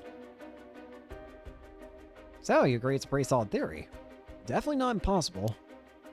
It's certainly worth looking into, yes. But she really If she really is Mare Minakuchi, there's something else that concerns me. The sun? Something else. Are you gonna talk about the sun? This is just what I've heard. But it seems like the islanders over on Kamishima think that this Mermaid Kuchi was the cause of the disaster 5 years ago. But why would they think that? No idea, but it seems like it's pretty much taken for granted by most of the folks over there. Even just mentioning her name is sort of taboo. So I was thinking it wouldn't be that odd if she felt she couldn't go back home because of that. Surely not. It seems as good a reason as any why she wouldn't want to come forward anyway. If she really is related to the storm 5 years ago, she's a point of interest regardless of her connection to the skeletal remains. Perhaps it's worth looking into that first. Can I leave the talking to Miss Omikawa to you two then? We'll handle that, yes. Oh, we're done. So people believe this Mermaid Kuchi called forth the curse of the raging waves 5 years ago, do they? I didn't expect the curse of the raging waves to come up here of all places. Wait. That's it. I remember now. The sole survivor of Taishima, his surname was Somikawa. There was something else about Somikawa. A wooden box. Surely that'd be too much of a coincidence. Well, that's about all I had to report. Thank you, Detective. That was very informative. As for our next move, could we ask you to keep looking into Kibe Ukoma for us? Roger that. We'll see if we can find Somikawa again and hear what she has to say. Unfortunately, it looks like our trip to Kamishima will have to wait until tomorrow. So it seems. Oh, you have business on Kamishima, too. That was actually our original reason for coming here, yes. But now we've gotten caught in all this other troublesome business, so looks like dealing with that will have to come first. And here I was hoping to get this over with as soon as possible so I can get back home to my husband. I see. You sure are devoted to your husband. Oh, very much. Though I do worry he never eats properly when I'm not around. In any case, please do get in touch if you find anything else of note. Sorry. Even if it's just something out of the ordinary happening, anything could be of help. Sure, will do. Though you're kind of making me worried something will actually happen now. I'd certainly prefer if it didn't. Anyway, we're counting on you, Detective. Something happened. Wow, this section's long.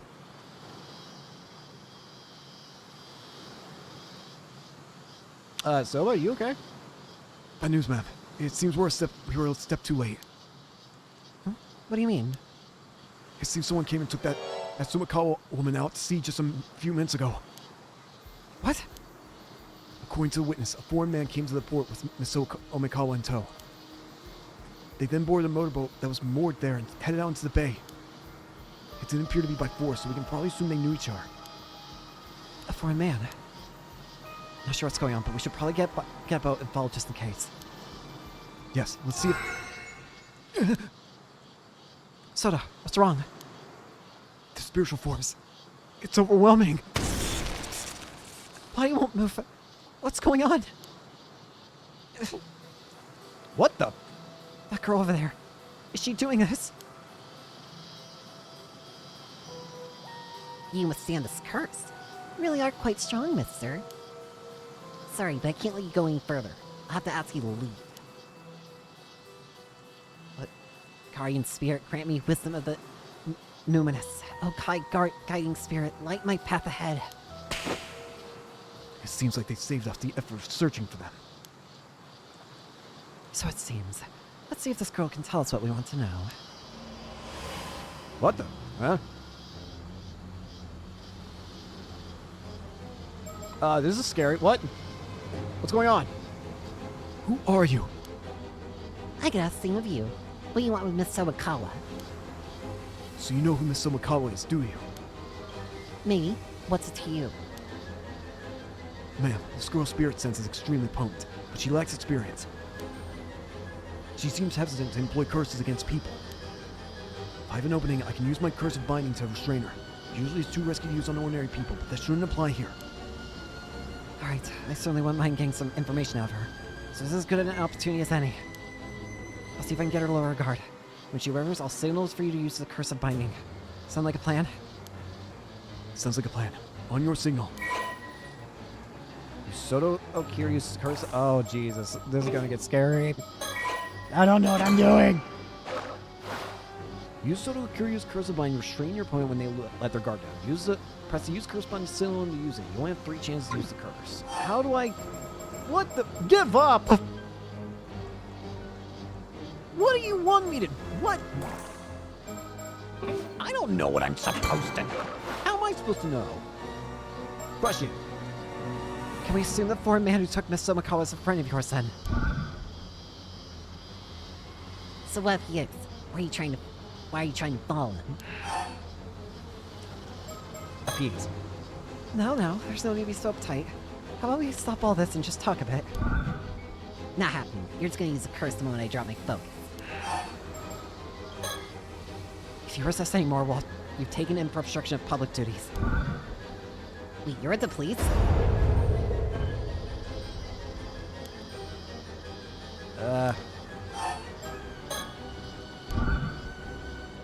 See, you must be from Paranormal Affairs. And I definitely can't do what you say. What? Quite some nerve standing up to us despite knowing where we're from. Don't think you'll get off lightly from this. Fighting me won't get you anywhere. You can't arrest me if it's an emergency, right? Even knowing we're from Paranormal Affairs, you kept a straight face and had your ties. I can tell you're both bold and smart. Thanks, I guess. Will you give up now? We'd rather not be heavy-handed about this either. Let's calm down and find out some other way to resolve this, No. Sorry, that won't work on me. I'm at a rebellious age, you see. We'd rather not be heavy...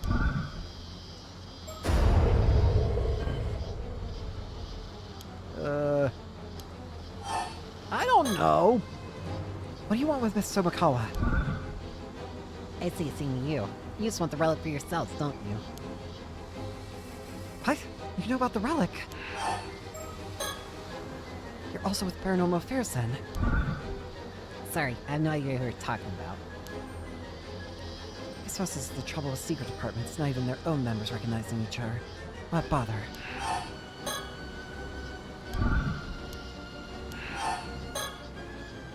So we're both from Paranormal Affairs, are we? Let's talk. Perhaps there's some way we can help. I told you, I don't know what you're talking about. It's not your business anyway. So you're with Paranormal Affairs, but you need the relic yourself, so you're unwilling to cooperate with us, am I correct? Is that what you think? Can you give up already? Fuck it, fine, I give up. Alright, I understand where you're coming from. We won't interfere anymore.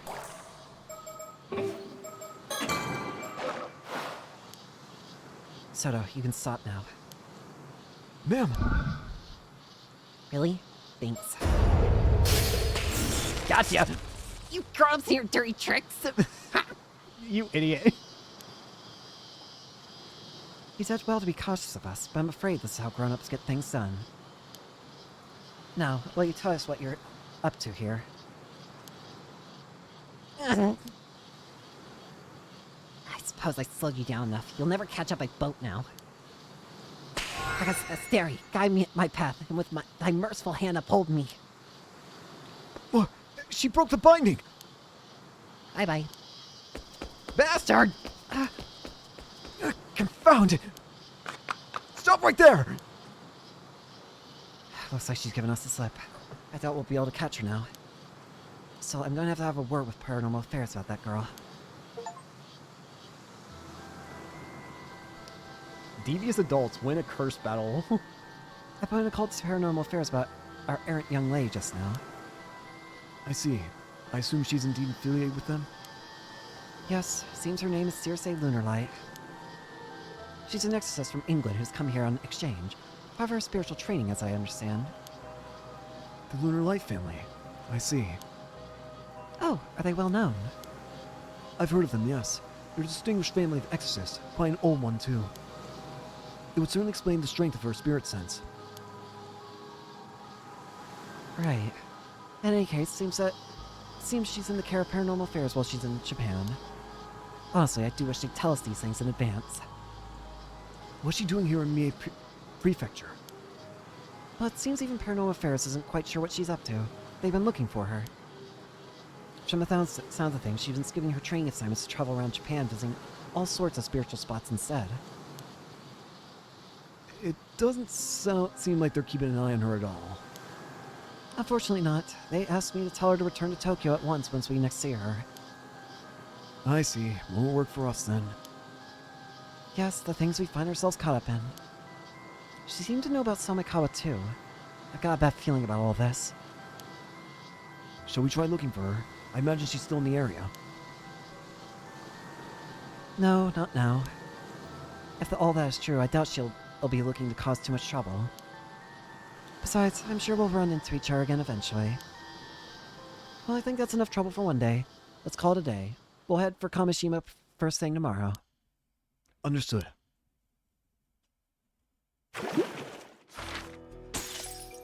Oh, boy. Well then, I think we're gonna actually go ahead and have the first stream back end here. I don't know if I'll have one tomorrow, but more than likely after tomorrow is when the next stream will be. Still gotta get used to this, but I hope you all enjoyed, and I hope to see you all later. Peace.